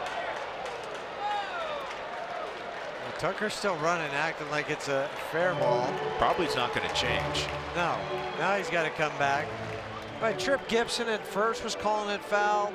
Ian Desmond was calling it foul. Ian doesn't count, but he was still helping Trip.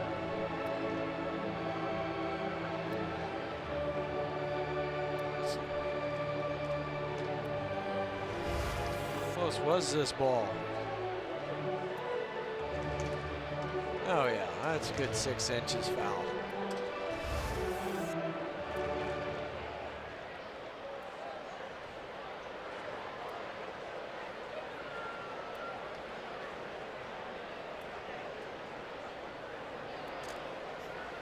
Outside on Barnhart.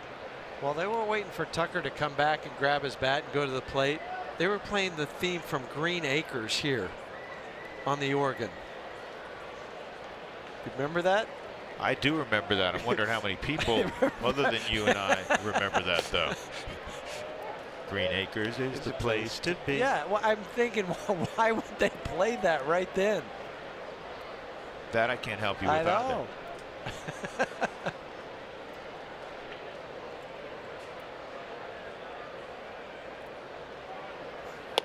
3 strikes and you got to go away. And Barnhart kind of backpedaling away from Adrian Johnson. That's the second time he's a strikeout victim. 1 out in the 5th inning. That'll bring up Joey Votto. Well, the first 5,000 kids through the gates for the Rockies Diamondbacks game this Sunday will receive a junior fire marshal fire helmet courtesy of the Hartford.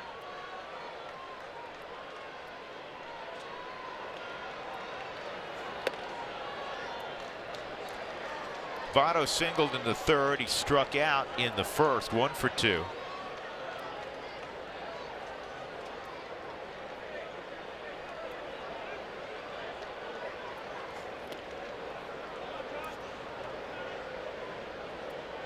The more amazing and obscure statistics to describe how great Joey Votto is that in 6,402 career plate appearances, he's popped out only 16 times and only once in the last 2.5 years on the infield. That's extraordinary. 3-0 on Votto.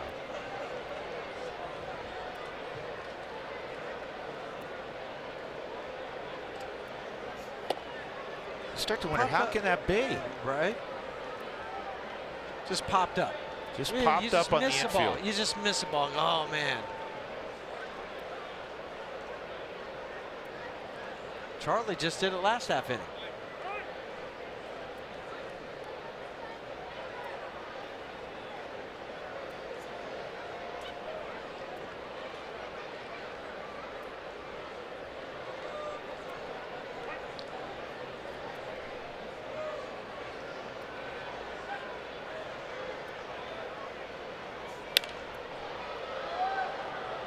Now it's 3-2 on Votto.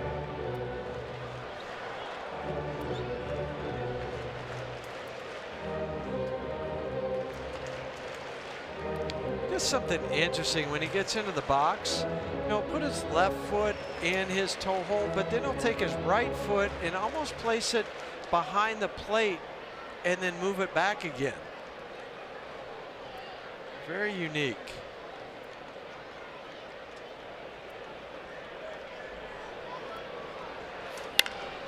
This ball's hit well to center field. Charlie turns his back, looking up, and it's going to hit the middle of the wall. Votto hustling into second. Late slide, double with 1 out.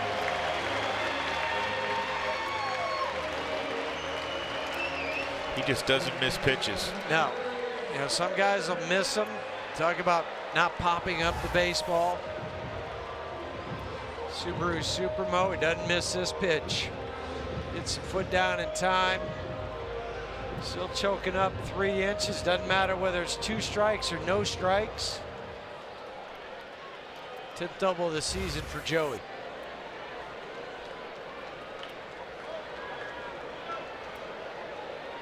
Here's Scooter Gennett.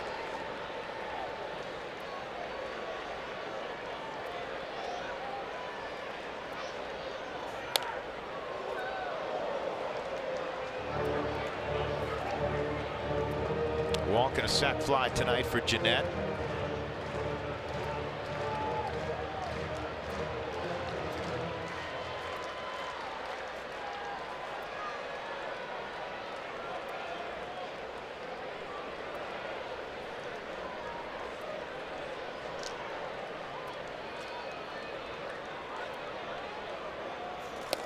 Oh, 2. Gennett's upset. He chased. This is the top of the Subaru strike zone. Gone upstairs a couple times with that running fastball away from him. Got him to chase it.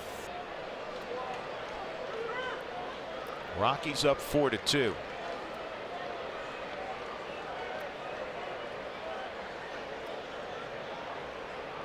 Go upstairs again.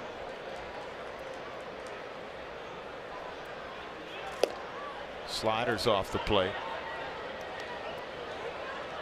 So Gennett hit the 4 home runs here in Cincinnati. They went out on the road, and when he came back, he received a number of gifts. One of them was a scooter.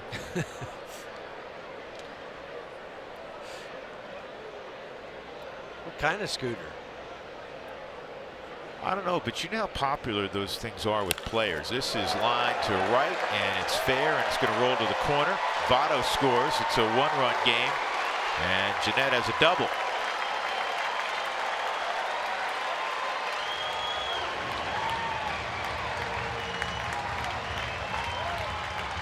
Well, Scooter Gennett, one of the highest averages in all of baseball on off-speed pitches. We saw him hit the curveball for a sac fly, and now it's a slider. That's not a bad pitch. That location is not bad. You know, sometimes you say, oh, you know, misses location. No, that was down and in with 2 strikes, and he was able to keep it fair. Came into yesterday's game, to your point, Huey, hitting .373 against off-speed pitches this year. And against the Rockies, the last 2 years, he's hitting .553. 21 out of 38. You know, Gennett was Player of the Month in the month of May in the National League. He also won 2 Player of the Week awards in a space of 3 weeks. 1-0 on Suarez. Rockies up by a single run now. No swing. And now you look at that pitch count. We've been honing in on it for 2 innings. With 90 pitches, you hope John can get through the 5th, and then it's probably going to be the bullpen the rest of the way. And you hope he can get through it without allowing Gennett to score.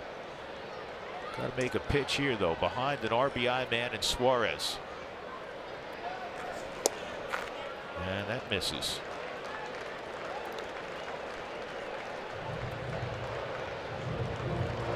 If you're looking at the bullpen right now, you're probably thinking it's going to be Chris Russin, Scott Oberg, one of those 2 guys. I think if the Rockies were to get it to the 7th inning, looking for 9 outs on the plus side, you would see a combination of Oberg and Dunn, McGee, and then Davis.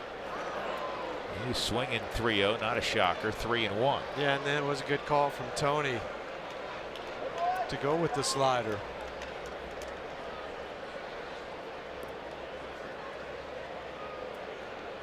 Tony's pondering what he wants to call here. He takes a peek at the hitter, see if he might be giving anything away.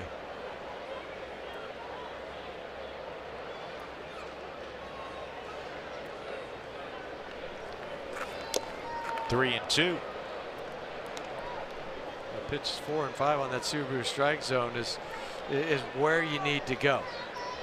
And he's touched the bottom corner The bottom part of the zone and then the outside corner.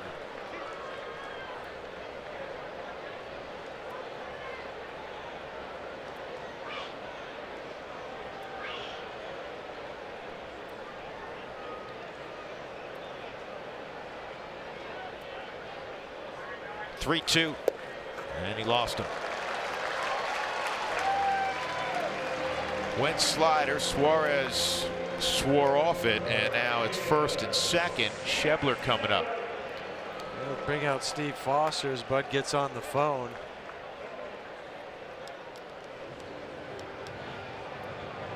Third walk allowed by John. That's, again, not typical. Even this year where he has struggled, the strikeout to walk ratio is in the neighborhood of 4-1. Yeah, he'd only had 19 walks in the 65 innings coming in and 76 strikeouts. Here's one of the issues, though, for John. He's given up 84 hits, Huey, in less than 70 innings. And a guy with his stuff, it should be at worst a hit an inning, and probably with his stuff maybe a little less than that. Yeah, he'd come in tied for third in the National League most hits given up with 77. Well, Harrison Musgrave, the lefty, is up in the bullpen for the Rockies. Well, now you're looking for a bridge guy. Of course, that lead is in jeopardy. 4-3 Colorado. Jeanette at second, Suarez at first. Schebler had a base hit in the fourth. He struck out in the second.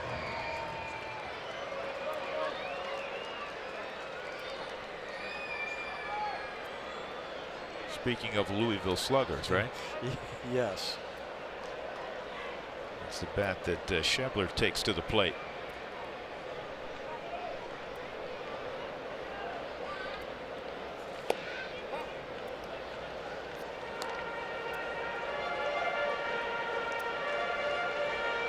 John said going into the start he wanted to be more aggressive with his fastball, and it's kind of been a mixed bag. When you have 95 pitches with one out in the fifth, you've probably not been as aggressive as you'd like. Yeah, 58 strikes, 37 balls for John.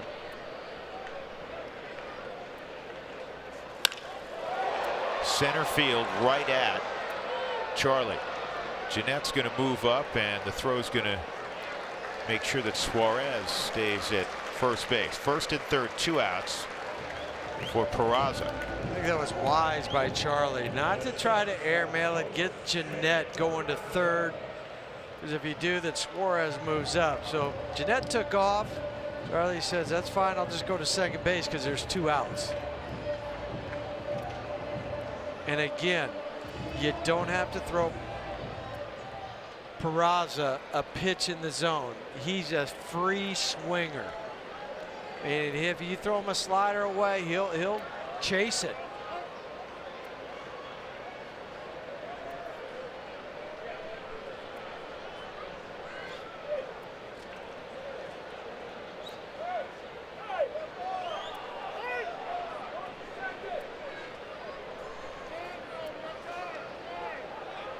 They're going to appeal to second to see if Jeanette left early. Yeah, but the time was called, so the ball wasn't put back in play yet.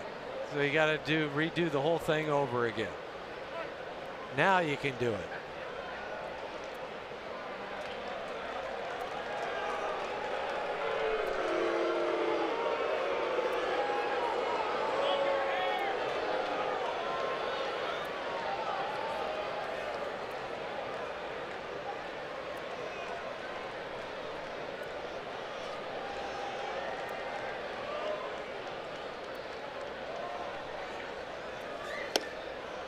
There's a strike.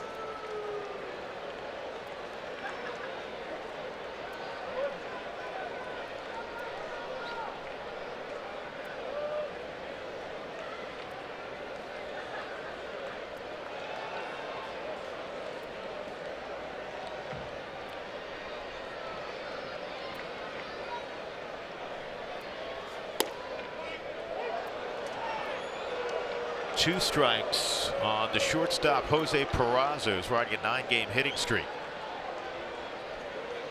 John trying to keep his club in front. 4-3 in the bottom of the 5th. That's pitch number 99.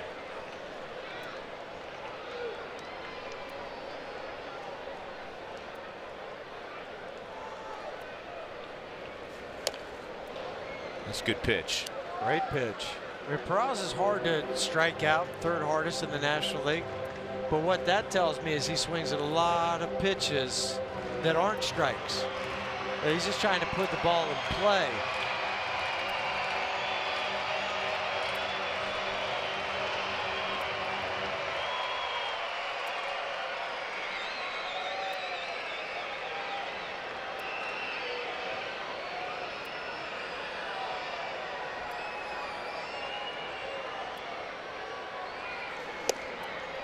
Close.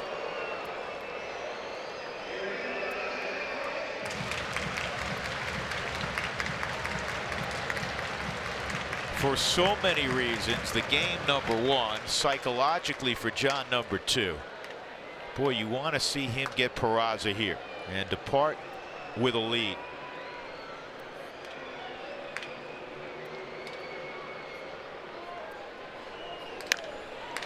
In the air to Cargo, playable.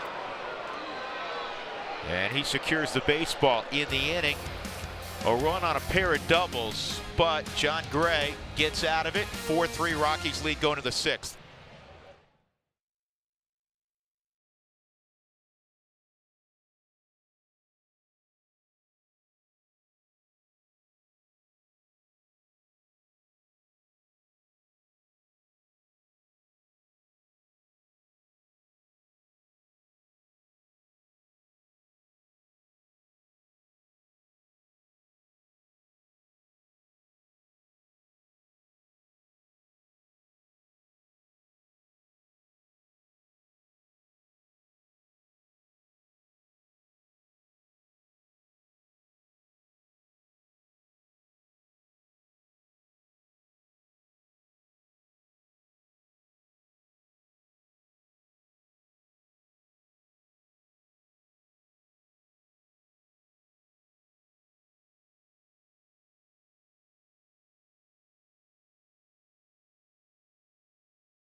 You can go to AT&T Sportsnet RM on Twitter. That's how you cast your vote, and we'll check the results during the postgame show. Who is your favorite player on the big red machine of the mid-70s? Hall of Famer Johnny Bench, Hall of Famer Joe Morgan, Hall of Famer Tony Perez, would-be Hall of Famer Pete Rose. I'm going to take the guy whose statue we're looking at. That was my guy. Okay. Oh boy. Maybe I would take Tony only from the times I've talked to him. He's such a nice guy. Yeah. You know, and his numbers speak for themselves. Extraordinary so I'm going to go with Tony. Okay. You're not wrong. Can't be wrong in that. No. 2-0 on Cargo. Rockies trying to add on. Cargo a ground ball to first and a fly ball to left field. 0 for 2 after driving in 4 last night.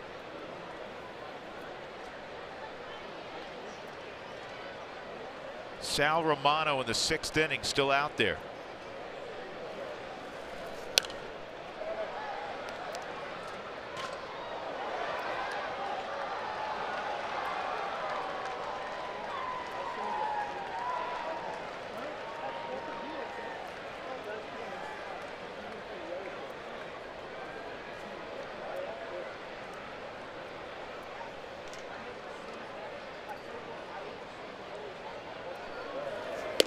Three and 1.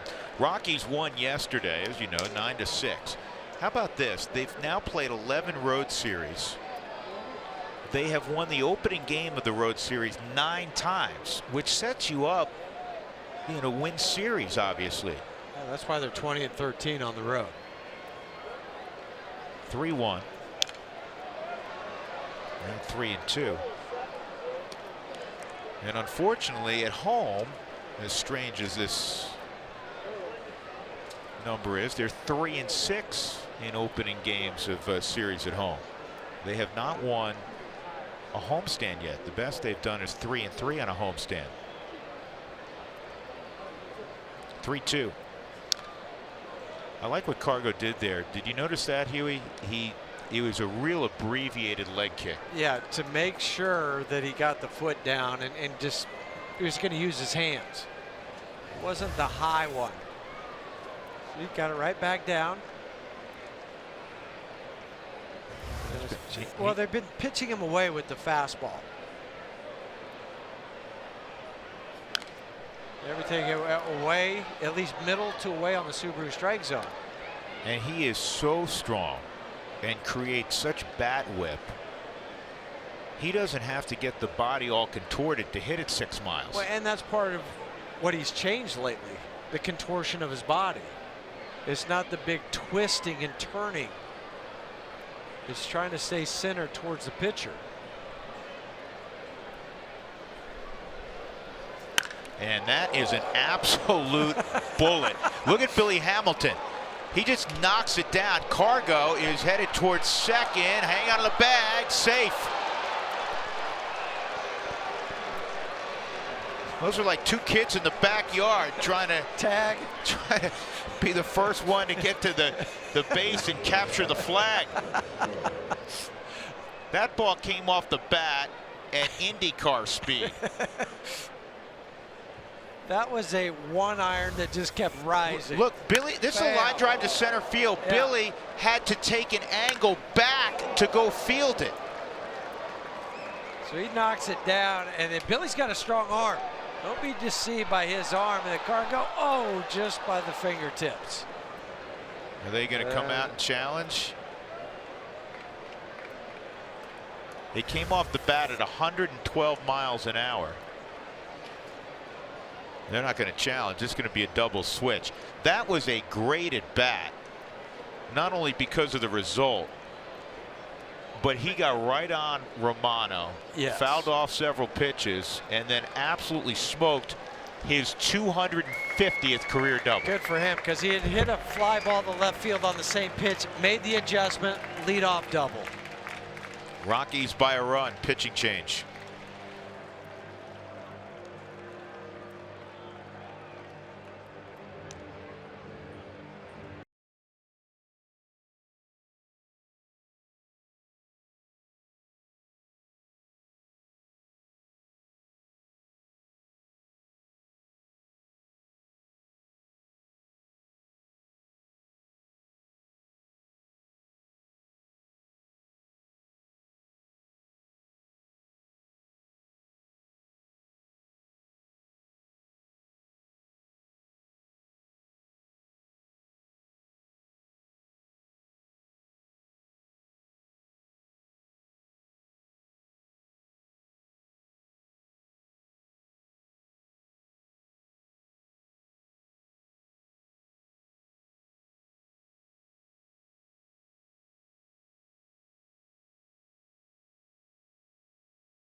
Off the bat at 112 miles an hour, his 250th Rockies double. Let me clarify that. He has a few more from his time with Oakland, his brief time with the A's back in 2008. It's worthy of a second and third look, this double. Because when you have to get the outfielder going back on a ball that was hit over the shortstop's head on the line, and then still make it close at second.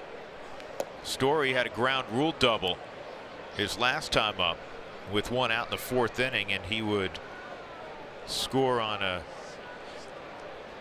base hit by Gerardo Parra.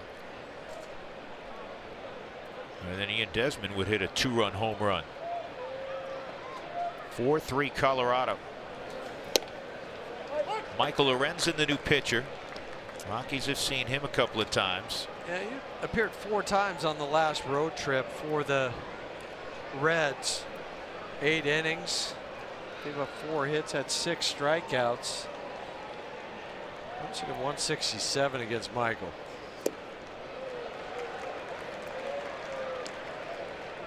And the double switch brings Alex Blandino in at shortstop.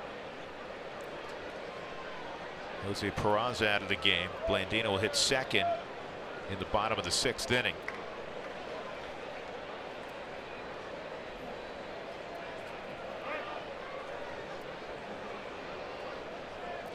Tonight's the 200th game all time between the Rockies and Reds. The Rockies have the slight advantage, 102-97.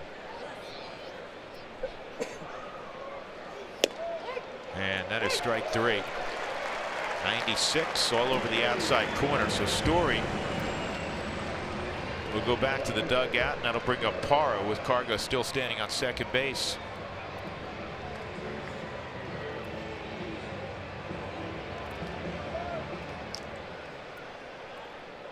Here's the man that has one of the RBIs tonight, Gerardo Parra. This season with runners in scoring position, 323. The Rockies on the evening, 1 for 4. Gerardo's the man on that one.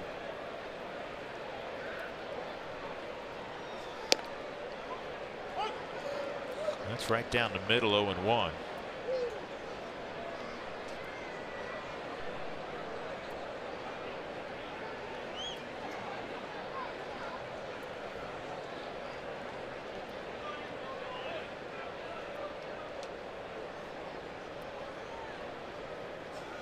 And this ball's driven to center field and fairly deep. Hamilton will have a play. Cargo's going to tag.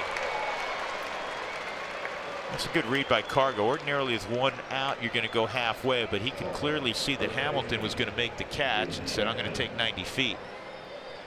He got there for Ian. That's where it hurts, where Trevor wasn't able to advance Cargo, with nobody out to get him to third. That's the old. You get him over there, that sac fly, and you had another run. But Ian Desmond in the 4th inning. What did you say, 18-degree launch angle on this one, Drew? 18-degree launch angle. And a Rockies fan catches it.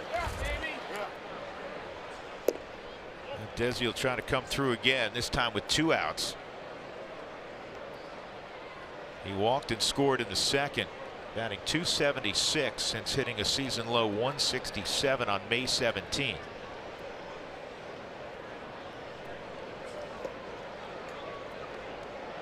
And Desi in his career is around a .270 hitter.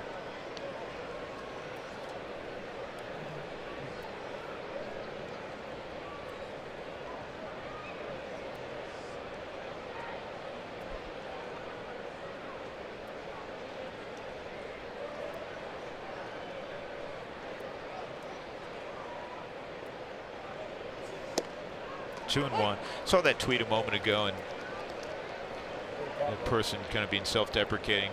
Desi's probably trying to hand it to all the naysayers and the people that were down on him, and that's not how he rolls. No. He is all about being the best he can, and this, is going to sound trite, but it's who he is about being the best player he can be for his teammates. That's why he was revered in Washington, and he was revered the 1 year in Texas. I remember earlier this year, Nolan stood up for him and spoke up for him. And that's ball 4, so Desmond will hand the baton to Tony Walters. Yeah, I've never once heard Ian say anything about, oh, I can't, I want to be able to tell him I told you so. He's never said that. All he ever talks about, besides his family, is what's happening tonight. What's going to go on tonight? Yep, this is a guy that has his priorities in perfect order. He's family number one. He's team right behind that. That's inside on Tony. Tony doubled in a run in the second. Struck out looking in the fourth on a borderline pitch. Cargo, that leadoff double. They're 2 outs now. You'd love to cash in that run as the Reds have crept within a run. Ground ball through the hole, base hit. Cargo comes home. Desmond will go first to third. Tony Wolters coming through yet again. 5-3 Colorado. Twice tonight, Tony has come through with 2 outs.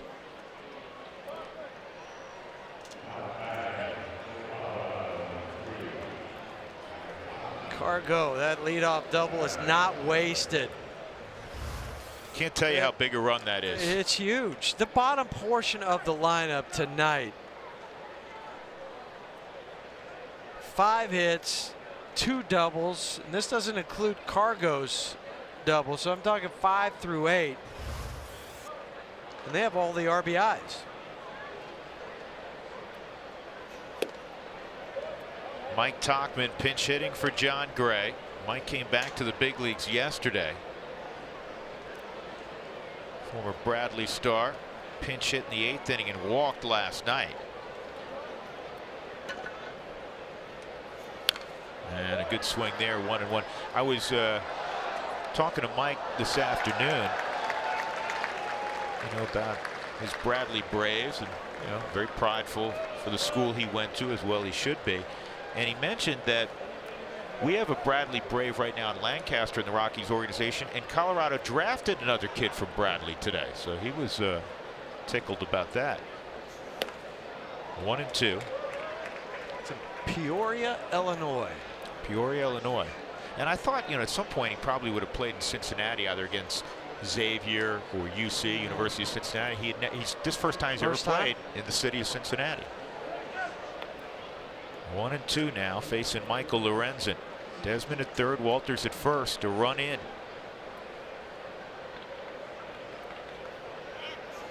And this is a one-hopper to Jeanette. And he'll throw out Tauchman. So a lead double by Cargo, and Tony Wolters delivers him with 2 outs. 5-3 Rockies.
AT&T Sportsnet is brought to you by Southwest Airlines. Low fares, no hidden fees. That's transparency. Beautiful night on the Ohio River. Middle game of a 3-game set between the Rockies and Reds. Tomorrow's game will not be televised. It's an afternoon affair, late morning back home. And then we'll tee it up again Friday as the Rockies will take on the Arizona Diamondbacks. Buddy Black and John Gray visiting. John departs after 5 innings on the plus side. He allowed 3 runs, 7 hits. He walked 3, struck out 5. Worked out of a couple of issues in the game. Made some progress tonight. I'm sure that's one of the things that Buddy is sharing with him. And now the Rockies will hand the baseball in the bottom of the 6th to Harrison Musgrave. Musgrave will see the bottom portion of the order initially. You know, Harrison had that game against the Dodgers, 2 2/3. Still only gave up a run in that game, couple strikeouts.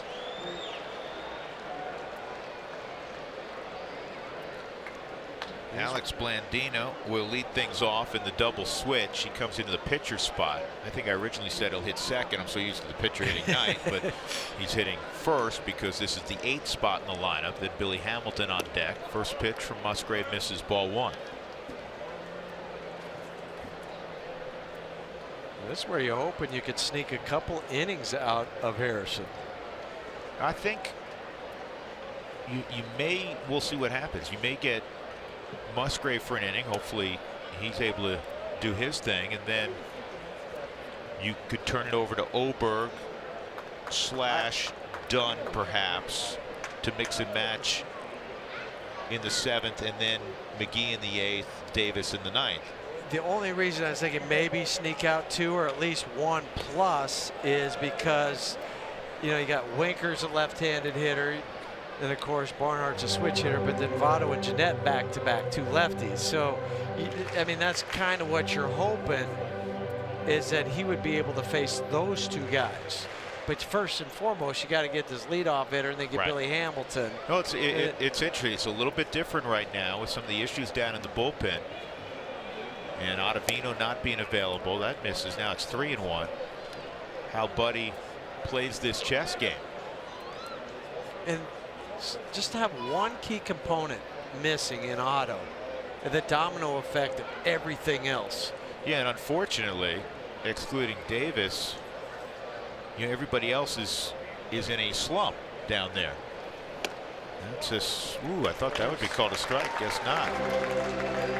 So a leadoff walk to Blandino, and now you have to deal with Billy Hamilton in terms of the possibility of a bunt and his great speed. Well, trying to just double him up. And Billy's hitting just 182 right-handed, but both of his home runs have come hitting right-handed.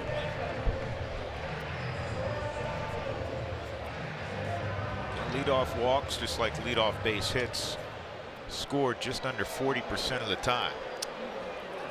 What hurt John tonight in the 2nd inning with that leadoff walk to Scooter Jeanette.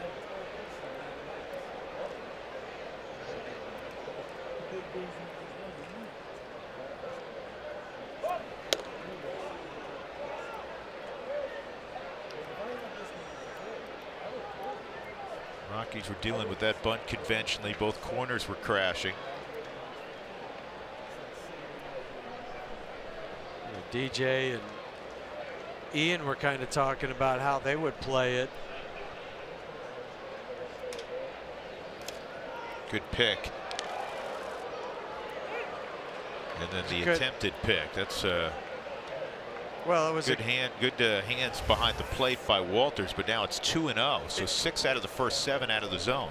And it was a good pick, but because you're thinking there might be a bunt, Ian's 2 steps in front of the bag, and so he's got to go back. But I know it's the last thing Harrison wanted to do, come out and walk the first guy and throw only 1 strike, but you gotta, I mean, that's what a manager's asking you to do, come in and at least throw strikes.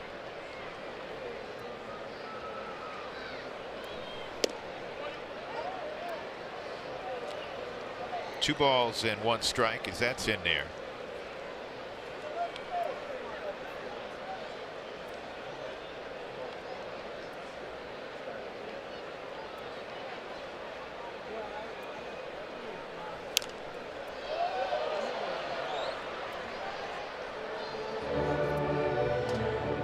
Don't forget, in Colorado, Billy tried to bunt with 2 strikes one time.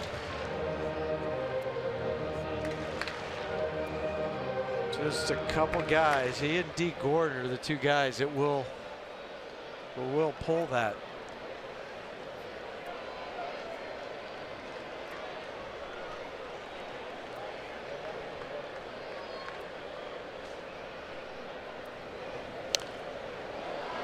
And another foul ball.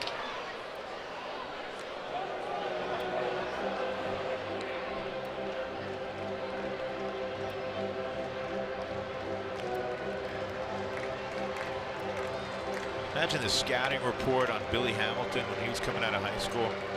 Every other tool, it didn't matter because his speed was so off the charts.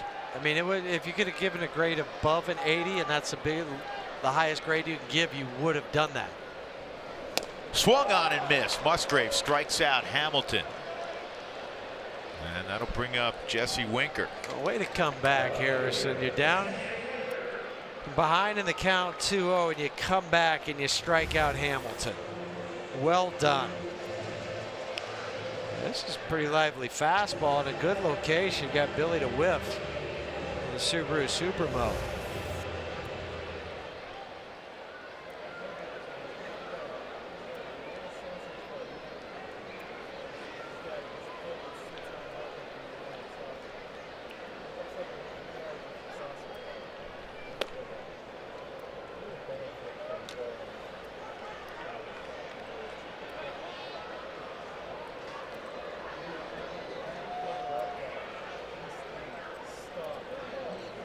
Double in the 3rd inning for Winker. He's 1 for 3. And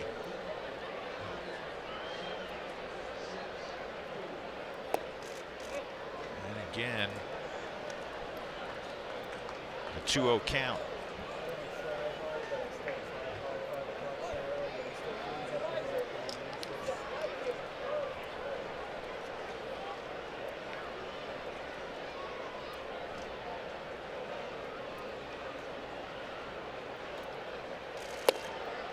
And 3-0. One of the things they like about Jesse Winker, and he's been one of their better prospects the last 2-3 years, is he has a real good feel for the strike zone. He's going to have to hit, though, because he's not a flyer and he's a below average defender.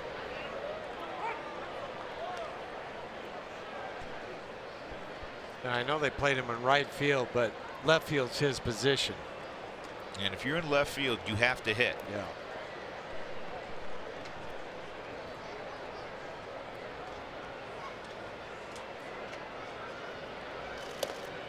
And he walked him. That's 2 walks in the inning. And now you're starting to inch toward guys you don't want to face with traffic. Joey Votto's on deck. Barnhart at the plate.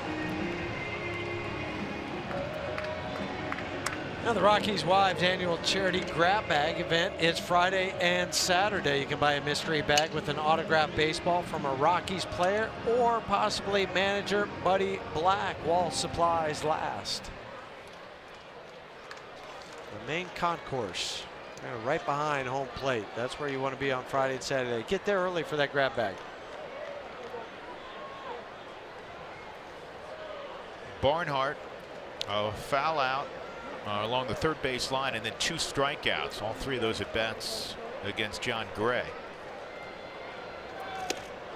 And that misses.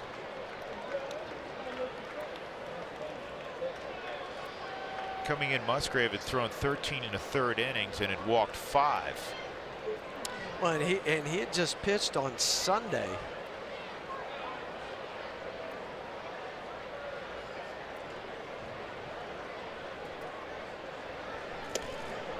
And thank you very much. He chased there, an off-speed pitch, 1-1.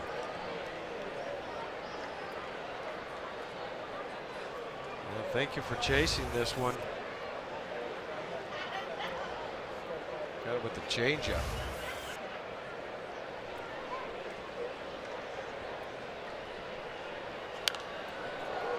It sped up that 93 a little bit, didn't it? That's why he was late.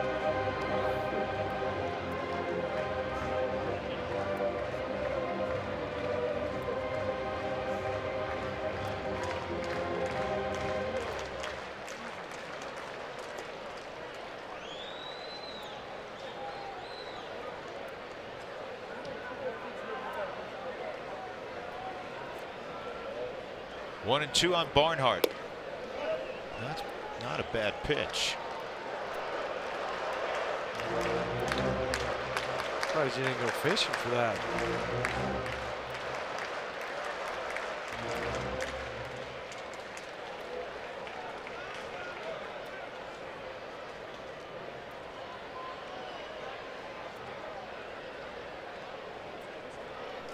Two, and that is foul. Thank you.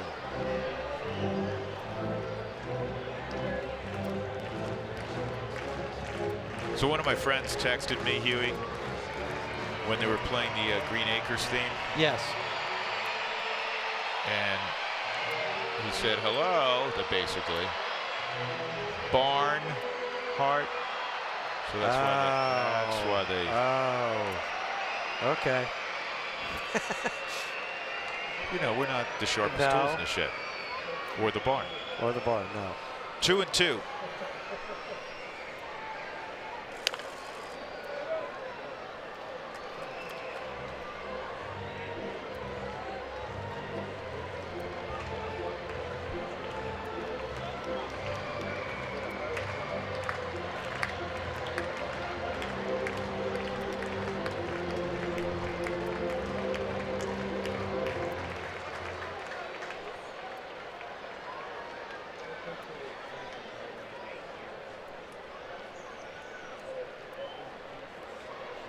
Swung on and missed. He got him. Boy, Musgrave fell behind the last two hitters, or excuse me, two of the last three hitters, 2-0, and he was able to strike out Hamilton, and he just got Barnhart, but now comes the toughie. Couple different pitches that he's thrown to Barnhart. He's gone fastball. That was a changeup. Perfectly executed from Harrison. Here's Votto, 2 for 3. His last time he hit a double off the base of the center field wall. And a check swing foul ball, 0-1. Native of Toronto.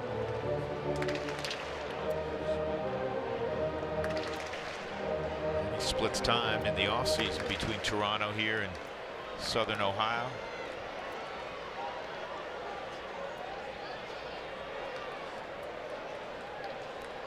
Two walks, Blandino at second, Winker at first. Rockies up 5-3. Here's the 0-1.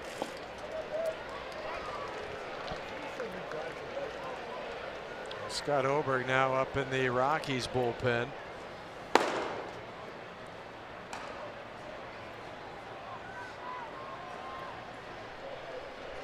Jake McGee with the hood on next to Darren Holmes.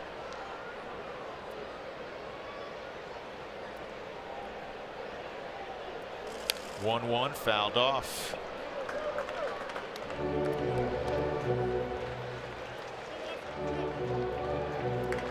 I think this is when Votto becomes even more difficult to pitch to. He has 2 strikes.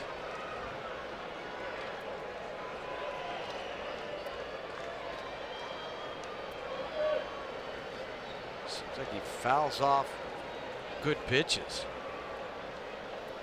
He got him. There you go. With a 94-mile-an-hour fastball. Votto, as if to say, did I really strike out? Just standing at home plate. What a job by Musgrave. 2 walks, living on the edge, but he got 3 strikeouts. And the Rockies continue to lead by 2.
The Rockies will have DJ LeMahieu, Charlie Blackmon, Nolan Arenado. StatsCast is brought to you by Subaru. But I guess, you know what? We're going to do StatCast in a few moments because DJ's ready to step in the box.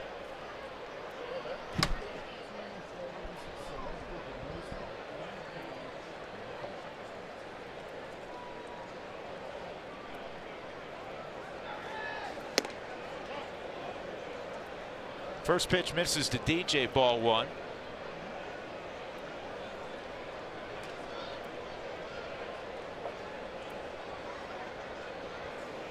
And that's at the top of the zone, 1-1. We have to take a look at the upcoming home schedule. It's brought to you by our friends at Remax. And it's a brief stay at home. The Rockies will take on the Diamondbacks. This ball's in the air to center field. Easy play for Billy Hamilton. We'll have the games Friday and Sunday afternoon. Saturday late afternoon is another Fox National game.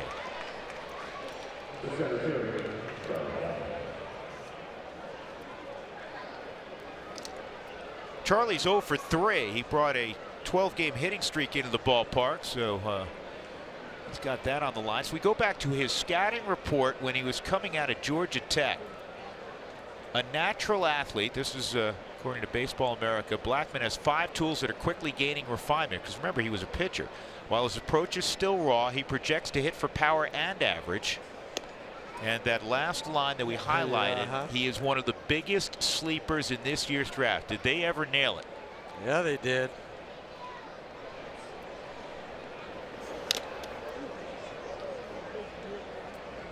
Charlie was drafted 2 other times, once out of high school, once out of junior college, as a pitcher both times. Well, then it was Rusty Greer when he was playing in the summer league. He was in the Dallas area playing in a collegiate league.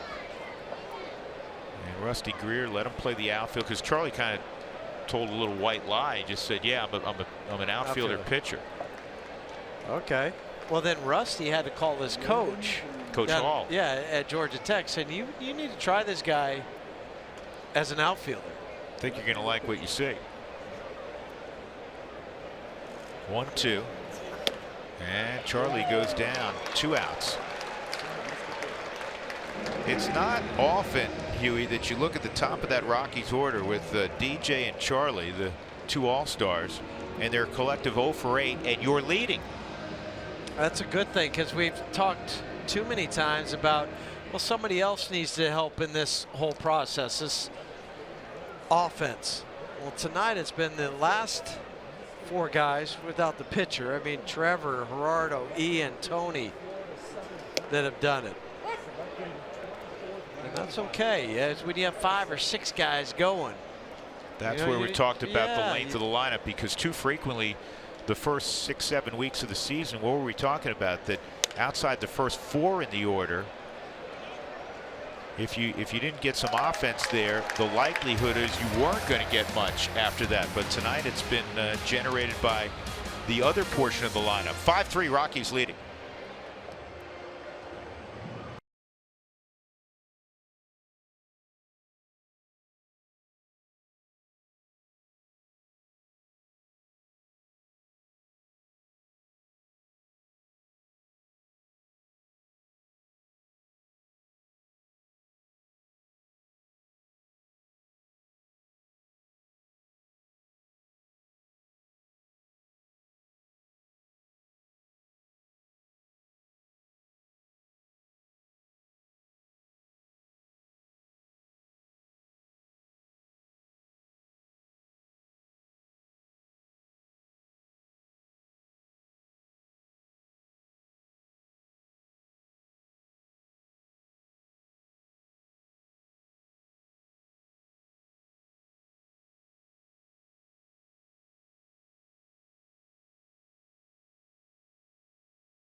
look back. Tony Walters with 2 outs pulls a double down the right field line to bring home the first run. That was Ian Desmond, and then Gerardo Parra with a base hit to bring in Story, who had doubled, and then Desmond hit a line shot to a Rockies fan in left center field. 4-2 Rockies at that point. And then Tony Walters again. That was another clutch hit from Tony. He's had a big night. And the Rockies have a 5-3 lead. Desmond's been in the middle of things. Musgrave remains out there. First pitch swinging, Scooter Gennett. And Cargo will settle under this one 1 out. And as you predicted, my friend, you thought there was a good chance that Musgrave would potentially work the 7th inning with 2 more lefties due up. You got the first one, Gennett, Suarez from the right side, then Scott Schebler from the left side. And the other nice thing, even though it took him close to 30 pitches to get to the 6th inning, he's a guy that's fairly stretched out. Yeah, and even going back to the Saturday game where 2 2/3, he threw some pitches in that ball game. I mean, lineup wise, who you're facing with the Reds and the amount of left-handers they have, it works out nicely. Well, they strutted out 4 lefties against Kyle Freeland, who is hard to hit if you're right-handed and near impossible to hit if you're left-handed.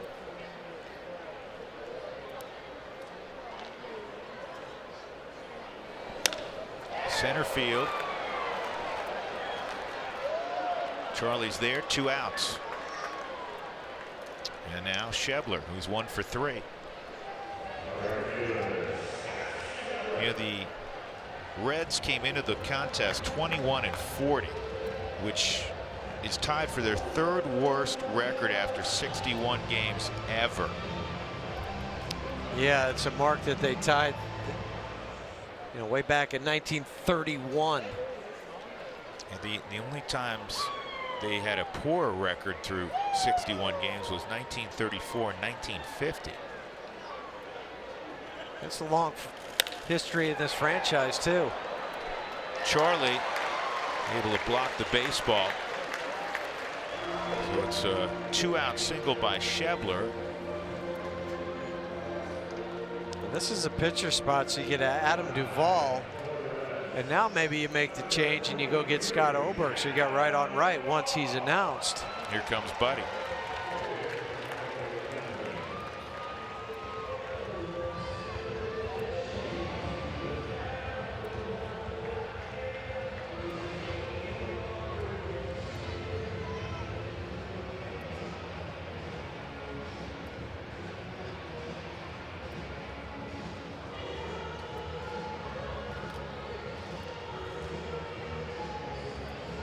Words of appreciation, I'm sure, from Buddy Black as he slaps Musgrave on the back. 5-3 Rockies.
Tonight we focused on the work of John Gray. He had 4 rough starts in a row, and tonight was better. 5 innings, 3 runs. He gave up 7 hits. He walked 3, struck out 5. So, you know, far from vintage John Gray, but competitive. Yes. And he is on the plus side as Scott Oberg will look to get the final out in the 7th inning. Adam Duvall pinch hitting with a runner aboard and a slider for strike 1. 2-out single by Schebler after 2 quick outs by Harrison Musgrave. Well, Scott's been better since he's been back from AAA. Has not allowed an earned run in 4 appearances since his recall.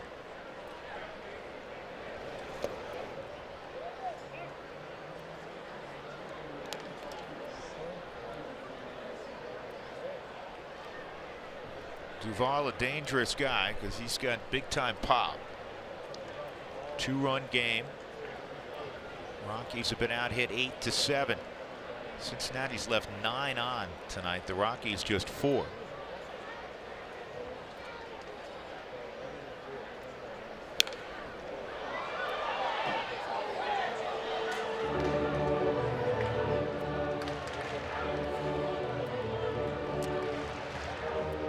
Well, 14 games for Scott, 4.50 ERA. As I mentioned, right, he's just 162. It's helped with the sliders. Had a little more bite to it than it had earlier in the season.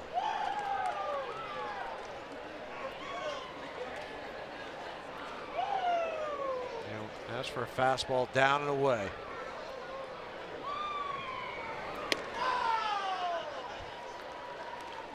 Two and 2. Duvall has been scuffling. 7 for his last 47. They kind of rotate their 4 outfielders right now. Schebler, Winker, Duvall, and Hamilton.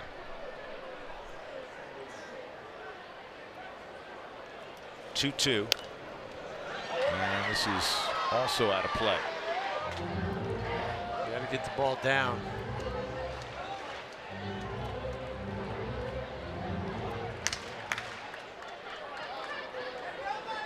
That's probably been the biggest issue for Scott the last 2-3 years. Seen him very good. He's got an electric arm, but he's given up home runs because too often he lives, you know, thigh to belt level instead of lower than that. Got that one down. He got the strikeout on the slider. Job well done, Scott Oberg, as Duvall is fanned. And we are through 7 in Cincinnati, and the Rockies lead at 5-3. Gorgeous pitch.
Rockies baseball on AT&T Sportsnet is brought to you by Southwest Airlines. Low fares, no hidden fees. That's transparency.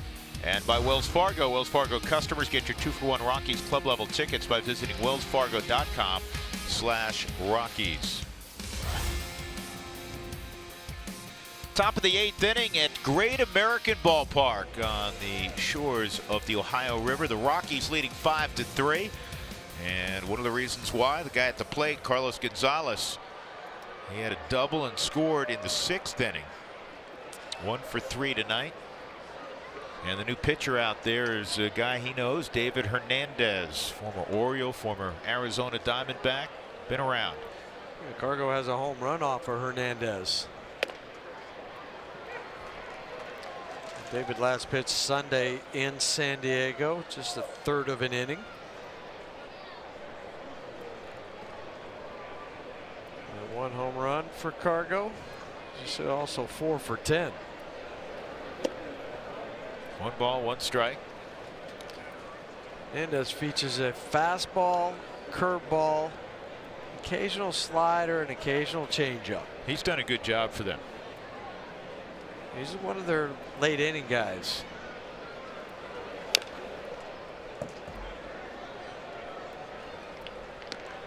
Do you know how far that home run was in Arizona off of Hernandez? The home run here was 473 feet, right? Yeah, how far do you go there? 478 feet.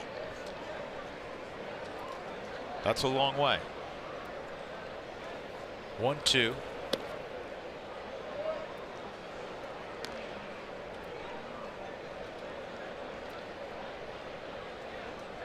Hernandez last year was with the Diamondbacks and the Angels.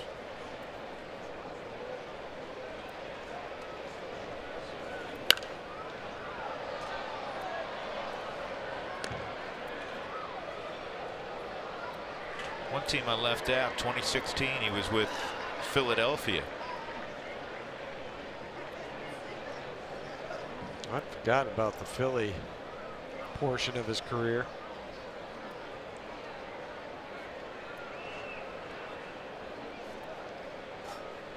Two. And this ball is hit in the air to deep right center field, but playable. Oh, it's off the glove of Hamilton. And all the way to, we got to get back now. Cargo started to go to third. I think he would have gotten there, and somehow he tripped going around second. Is that why? I thought all of a sudden he power slid and said, I got to get back. No. Instead of catching the corner of the bag at second, I think he stepped on top of the bag. And I think there was miscommunication in right field between, or right center between Hamilton and Schebler. Watch, he kind of looking at, you got it? No, I got it, you got it. And he just closed his glove and whiffed on this ball. Billy Hamilton. Now watch Cargo going around second, kind of stumbles and then had to throw on the brakes because he knew he was going to be out at third.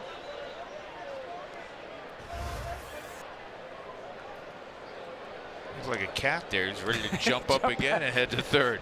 So a 2-base error on the drop by Hamilton. You're right. You could see that he feared running into Schebler, because he kind of reached out with his glove instead of kind of running through the catch. Yeah, that's Billy's first error this year.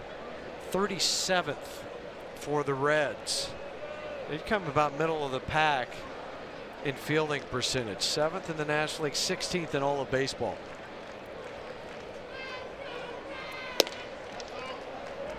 One and one on Story. Trevor had a double back in the 4th and scored.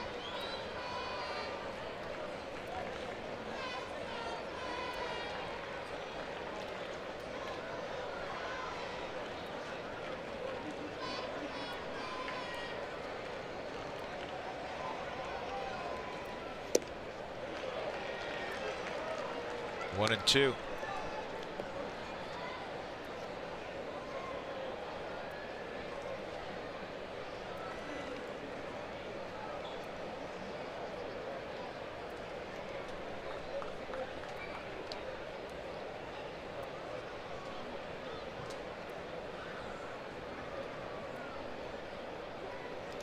And this will get Cargo to third.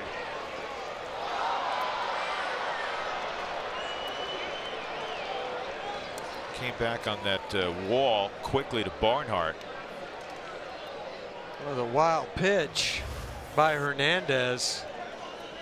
Goes through the 5-hole and then gets the pitch back, and then Barnhart tries to throw out Cargo. Cargo didn't even slide, but Barnhart kicked his mask when he went to make this throw. Probably an ill-advised throw, and lucky that didn't scoot by. Infield in now, 2-2, 3-2. Rockies trying to get that 6th run home.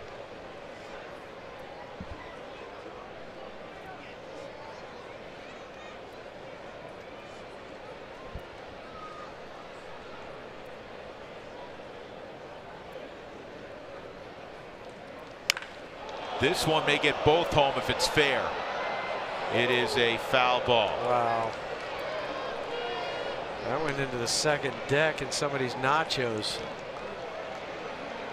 Just the wrong side of the foul pole.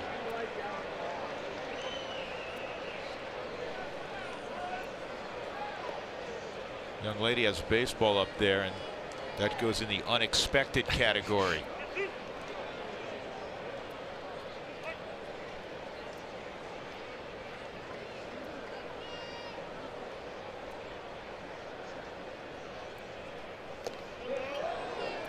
Story held up. Now it's 1st and 3rd, which always puts the infield in these types of situations in a bind, Huey. Well, because you're down by 2 runs. Now, where do you play? You still got to play it even at the corners. I think they're going to be one of those kind of in-between depths up the middle. And that's exactly what they're doing. And what I mean by in-between is if it's hit hard, you can check that runner at 3rd, see what he does, get the out at 2nd, and then refocus at the runner at 3rd. You know, if it's soft, then if he breaks, you come home. There's a lot of things, a lot of moving parts right now. This ball through the right side does not matter. Story is going to go 1st to 3rd. He wipes out. And now he's in trouble. He'll give himself up. He wiped out in the same exact spot that Cargo did. I just hope he's not hurt.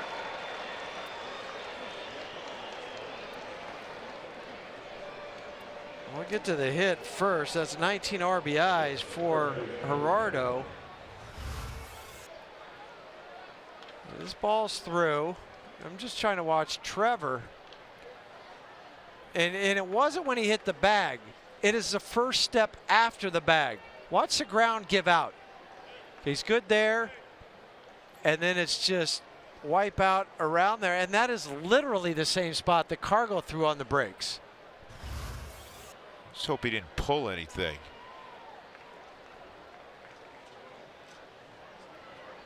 He has started every game at shortstop for the Rockies this year.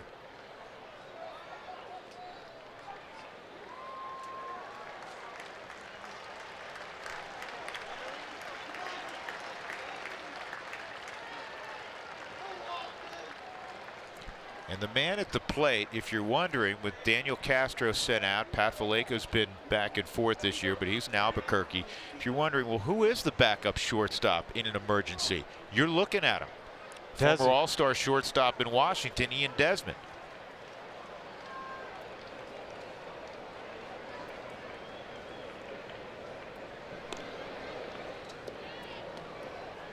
And depending on how Story checks out, you may see Desmond at short and McMahon at first next inning. Well, you're definitely telling Ryan to get loose.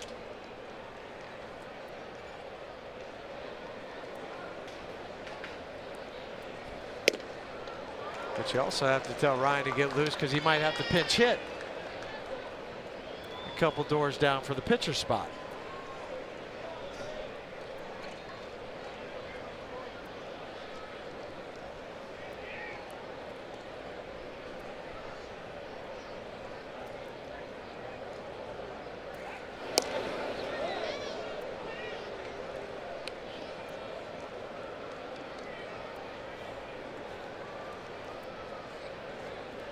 I look at this a pretty good sign. Story's not gone underneath into the trainer's room.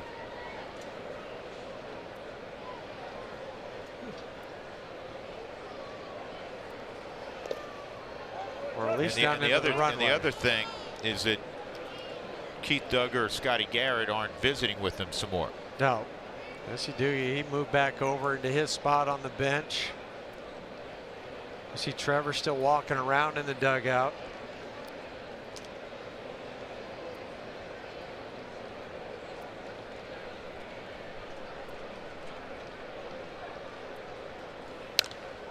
Good swing.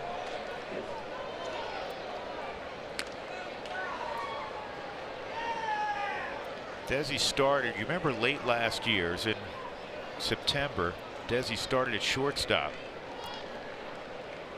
Played 5 1/3 innings at short.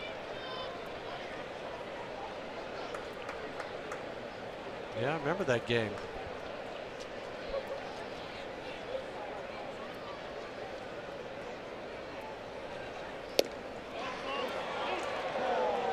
Held up 2-2.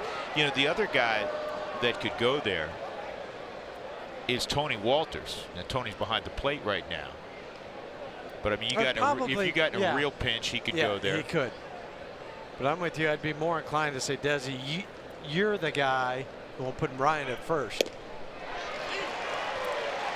Hernandez strikes out Desmond for the second out, and that will bring up Walters.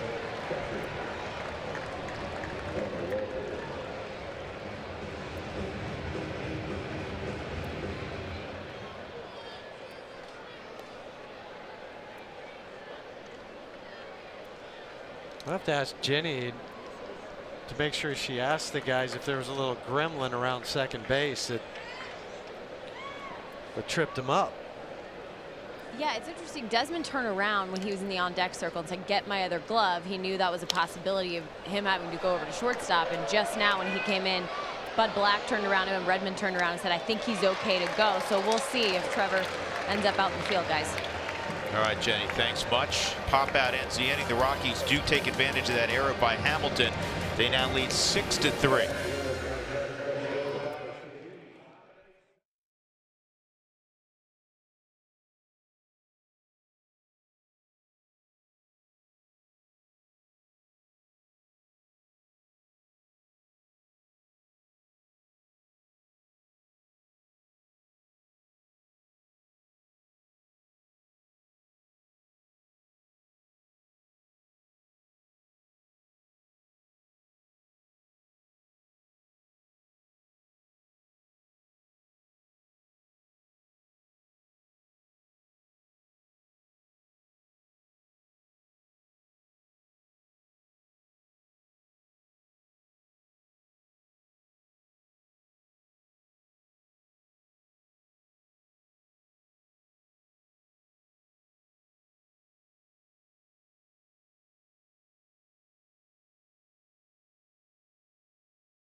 Take the second game of this 3-game set against Cincinnati.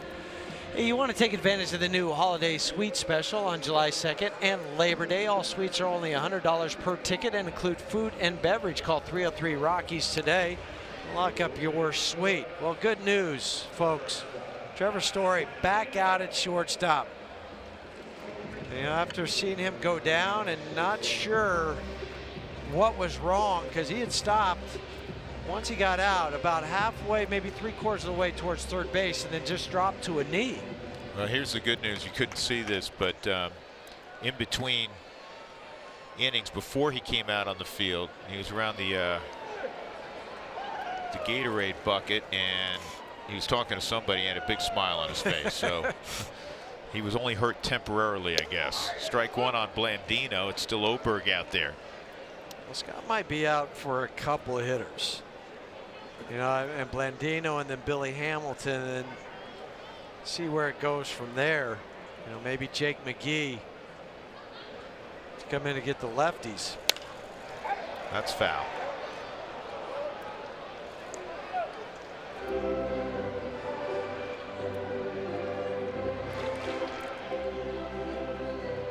Rockies have scored 4 different innings. That generally is a good sign of success. Because you always talk about winning innings. Just win more innings than the other team, and you're gonna be up there as far as wins go. And limit the damage. Yeah. In the case of the Reds tonight, they had a single run in the 2nd, the 3rd, and the 5th. But they've left 10 on. So John Gray dealt with traffic, but he stranded a bunch of guys. Well, and Harrison Musgrave was able to strand 2 a couple innings ago. Yeah, walked 2, but then struck out 3. And Scott came in and helped Harrison out last inning with the strikeout of Duvall. They had 2 strikes on Blandino.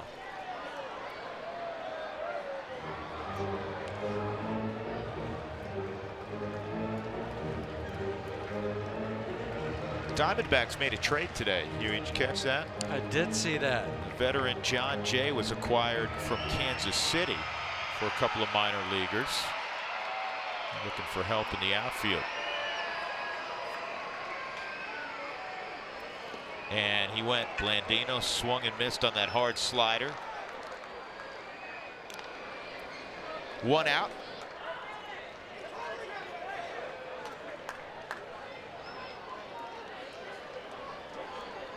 And that'll bring up Billy Hamilton. His buddy comes out and he wants to flip Billy around to the right side, and he'll bring in Jake McGee right here.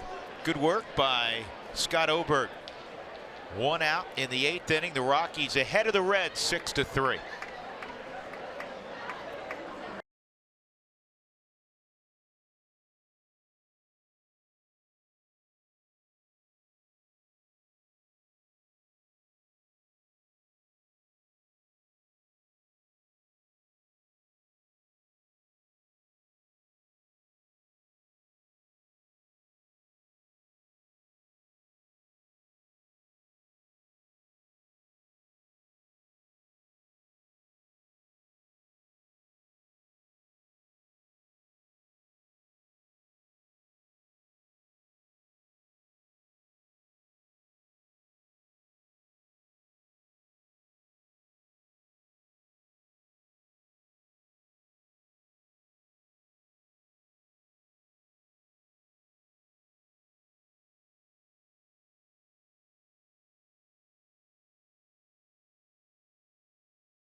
Foster was a Red. He played here from 1991 to 1993. In fact, a great 93 season.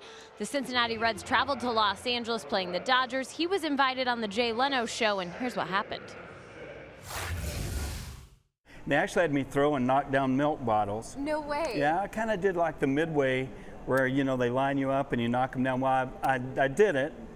And that night I ended up pitching 2 innings against the Dodgers. And the next day we flew to San Francisco, and I got up in the bullpen to go into the game, and my arm was killing me. And some reporter, I think at the time, wrote I was hurt on the Leno show. I wasn't. I actually pitched that night in the game, and my shoulder had been bothering me for a while anyway, but I never pitched another inning. Never pitched another inning. You heard him right. So it wasn't the milk bottles that did him in. He was already hurt. It was interesting because I was looking up Steve's stats today, and Foster ended up with a 2.41 ERA. who's pitching really great and thought he might end up in that Reds Hall of Fame someday where we were earlier. Just the memories that he had of playing here and what it taught him. But he said there was another plan for him, and that was to become a teacher, a pitching teacher, as he likes to call it. He learned those lessons right here in Cincinnati. So really interesting story how his career ended. There's a lot of unfortunate stories like that of guys who have top-notch ability and injuries cost him their career. You know, Steve's never been a bitter guy, and he's taken his talents and become a wonderful teacher, as Jenny suggested. 1-2, 2-2 on Billy Hamilton. 1 out. Jake McGee. Back-to-back appearances for Jake. He was good last night. Yeah, real good. 95, 97 for Jake. And you wanted to flip Billy Hamilton to the right side where he's hitting 182 this year. That's why Bud did it, combined with Jake's numbers, and there you go. 5 pitches and a strikeout. Last 3 Reds have all been struck out. 2 by Oberg, now 1 by Jake McGee. That was just a good old country hardball, and he said, see if you can hit it. You know, I like that story Jenny was talking about with Steve Foster in the Hall of Fame, because he kind of relayed the same. It was down on the field with him yesterday. And he said it just brings back such warm memories. It's not bitter memories, as you say. It's warm memories of his time. Yeah, that's just not who Steve is. Steve's a very positive guy. Winker, a base hit. We showed you some stats a moment ago that are a little perplexing. Lefties before that at bat are hitting .321 against Jake. Righties are in the 220s. Yeah, almost 100 points, if not over 100 points higher. They're just below now. 100 points. 321, 228. And 3 of the 4 home runs he's given up against left-handers.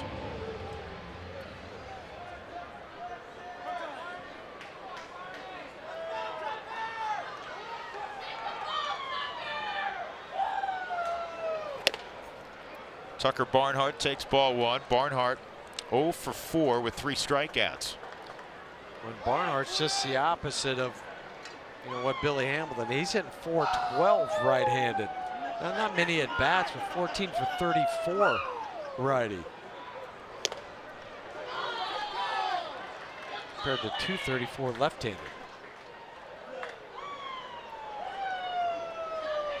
See where the Yankees drafted a guy who can switch hit and switch throw? Yes, I saw that.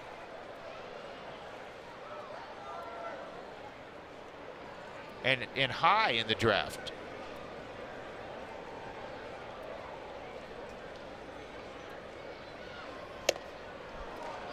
Good fastball. We're seeing 95s, 96s. Saw 97 the other day from Jake.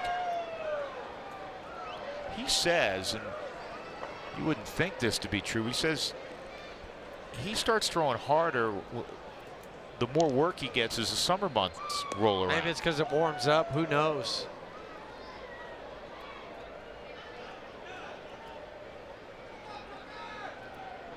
One and 2 on Barnhart. They obviously want this pitch up. Isn't that wild how that happens? Yeah. So Jake almost bounces it. And I think Tony it's really, Walters, who's about 5'9½", was standing up. Yeah, Yogi Berra wanted it up. I think that's a really hard pitch, though, for pitchers, because they're so programmed to throw down. Yeah, they're kind of conditioned to work down in the zone. And the same thing there. Tony wanted that pitch up.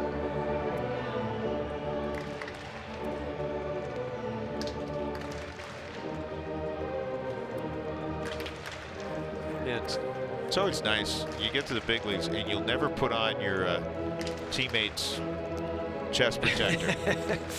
Because yours has your name on it? Has your name on it. Yeah.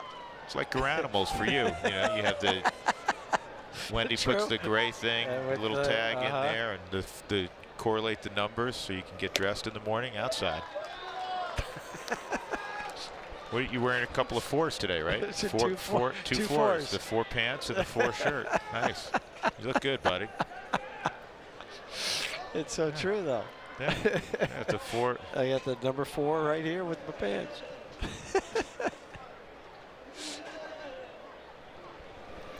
That's fouled off. Here, Yeah. here, lean No, forward. Lean forward. I think there. it's right. It's right in the back there it is. The 4, Right and then there. the, well, it No, pins and that's the where, 4. yeah, that's where Tony has his name right here. You got the helmet, the gloves, the batting gloves with your numbers. I miss those days of playing in the big leagues. Everything's easy. Everything's easy. It's laid out Done for you. Don't really have to pack your own bag. No, you don't.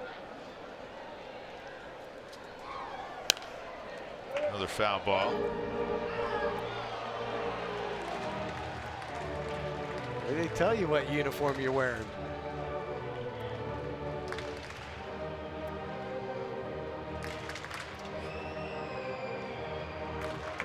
What do you have to pack? Tell people So, what, yeah, what honestly, big leaguers have to pack. What you have to pack is some of your under gear and your cleats and your gloves and your batting gloves. Besides that, no, your uniforms are all packed in your bag for you. 3-2, line toward Cargo. He lays out and did not make the catch. So it's a base hit for Barnhart. And now the tying run's coming up in Votto.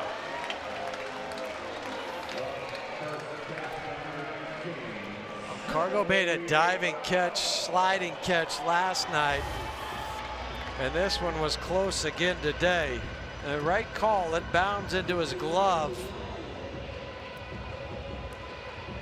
Kind of lucky too that that didn't go over his glove to the fence, and Cargo tried to sell it.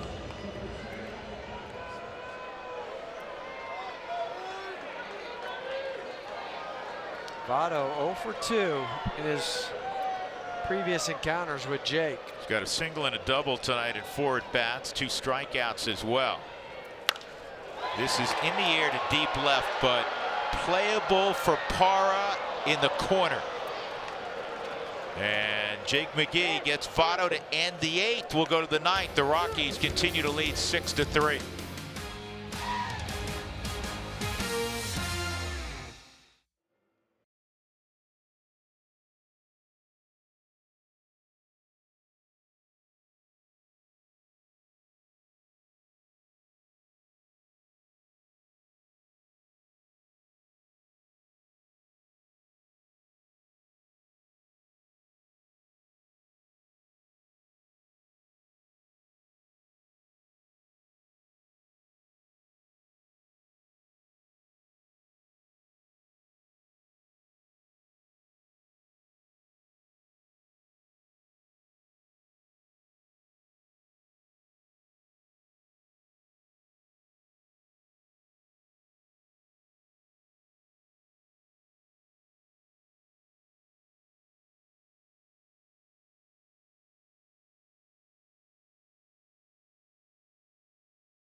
For the Cincinnati Reds is in the game, even though it's not a typical closing situation. Raisel Iglesias, he'll be making his 23rd appearance. He just came off the disabled list, league hitting just 188 against Iglesias. Yeah, and last pitch Sunday at San Diego gave up a home run to Corey Spangenberg in that game. Rockies missed him when Cincinnati was in Colorado. He had gone on the DL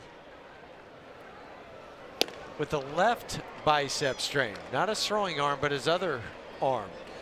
Ryan McMahon is pinch hitting 9-1-2 for the Rockies.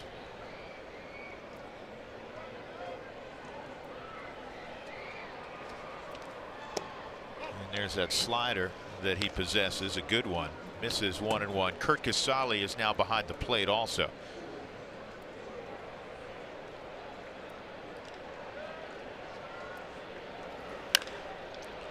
This is in the air to left. Winker has it, 1 out.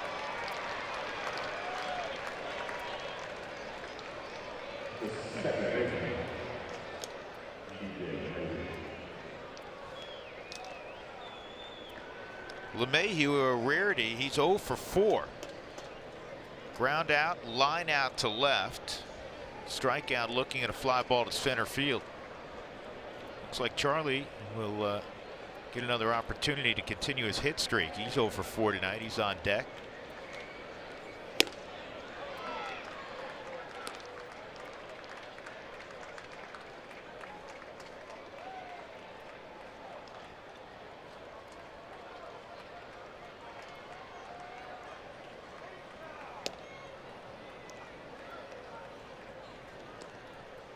He dropped down a little on that delivery.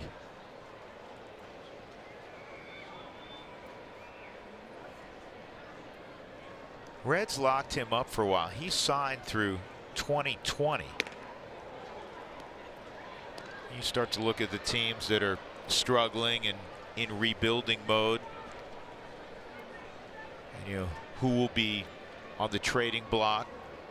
I've seen Iglesias' name, you know, speculated about by people who cover the game, but this is down the line. That's a good stop by Suarez, and he's going to get DJ. The second time Suarez taking a hit from DJ tonight. Well, he took one away from him in the first inning.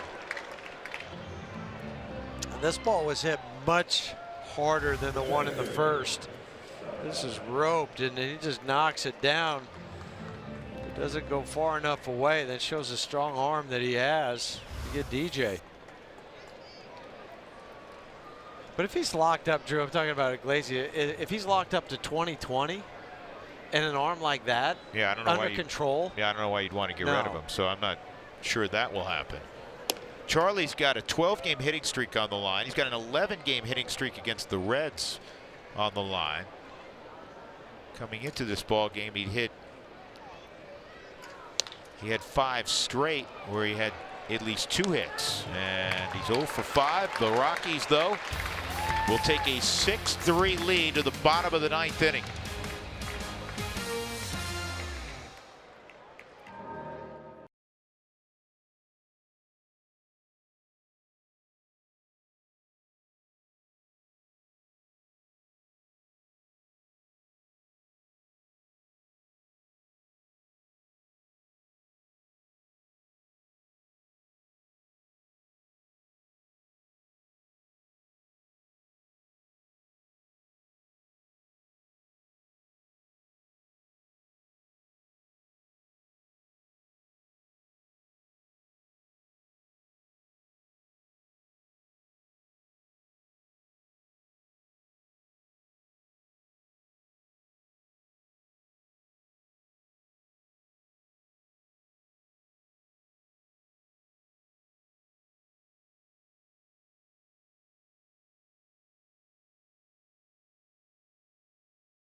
Wade Davis, Who Wants Tacos? Fans, follow us at AT&T Sportsnet RM on Twitter to receive alerts for the Rockies Taco Special when the Rockies do score 7 or more in a ball game. Yesterday, Wade came on and struck out Scott Schebler on 3 pitches to put down a late threat by the Reds. It was his 19th save in 21 opportunities. And tonight he'll face Scooter Gennett, Eugenio Suarez, and Scott Schebler again. Yeah, the 19 saves leads the National League second in the major leagues. And the good news last night, even though you had to bring Wade in, it was just 3 pitches. So he's 3 for 3 in balls, or excuse me, in strikes and pitches thrown last night. Scooter Gennett 1 for 2 career against Wade. Edwin Diaz leads all of baseball with surprising Seattle. He's got 21 saves. Curveball in the dirt, 1-0. Yeah, if you were just to ask some people who leads the AL West, everybody'd immediately say the Houston Astros. They're not. And think about this. Seattle has continued to play great baseball, and they're doing it without Robbie Cano. Mitch Haniger's having another huge year. This is a high pop-up, foul ground. Desmond, with the wind pushing it toward the stands, will make the catch. 1 out. I'll bring up Suarez, 1 for 3 and a walk tonight. John Gray had a very quick and efficient first inning. 1, 2, 3, including a strikeout. The reason I mention that, John is in line to pick off his 6th victory. That was the only 1, 2, 3 inning of the night. There have been 12 guys left on base by Cincinnati in the last 7 innings.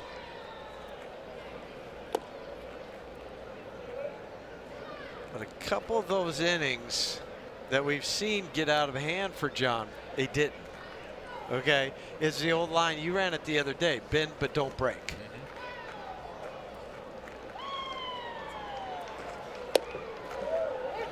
Strike 1 on Suarez, a ball and a strike.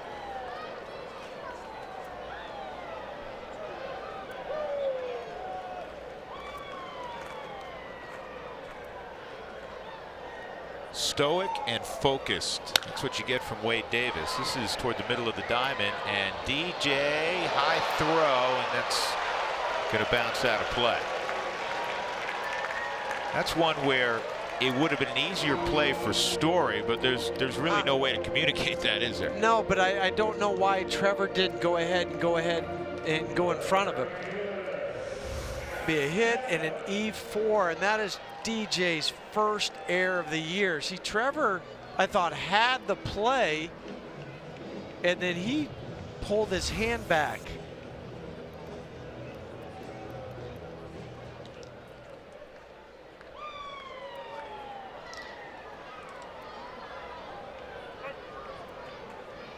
So here's Schebler, 2 for 4. Looked at a 95-mile-an-hour fastball last night on the outside corner to end the game.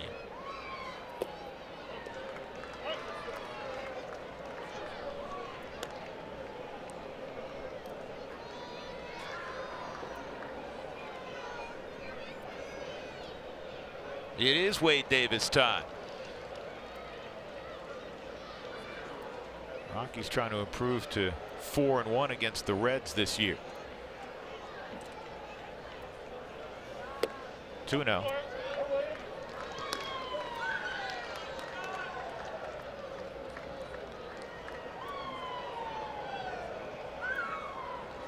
League hitting just 179 against Wade. And Schebler, after that strikeout last night, 0 for 2 lifetime against Wade.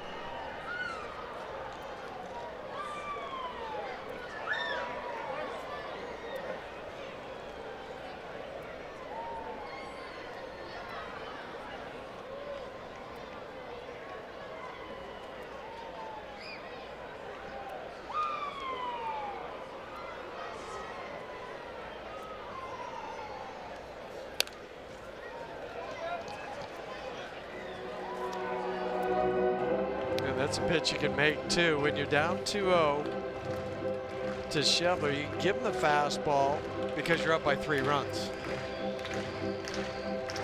So you can go ahead and challenge him a little bit more.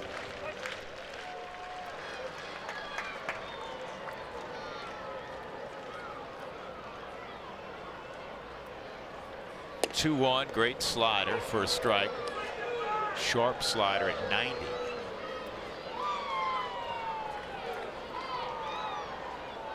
Former starter in Tampa's organization. Grew up there with Jake McGee. Jake kind of helped recruit him here too.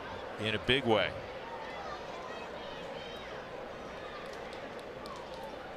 Two, and he struck him out on a curveball. Tony will get the out to Desi. 2 gone. Again, no television tomorrow morning. The Rockies and Reds will conclude the season series. Tyler Anderson will go for his 4th victory. Tyler Malley, those two hooked up last time in Denver.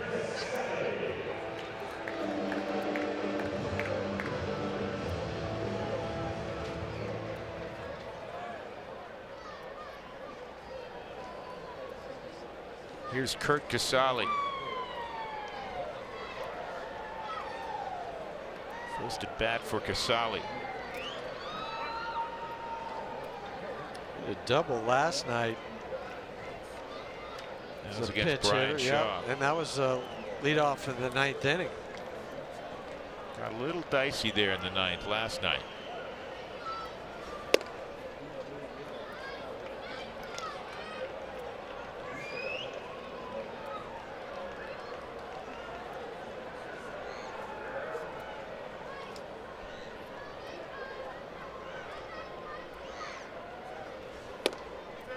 Two and 0.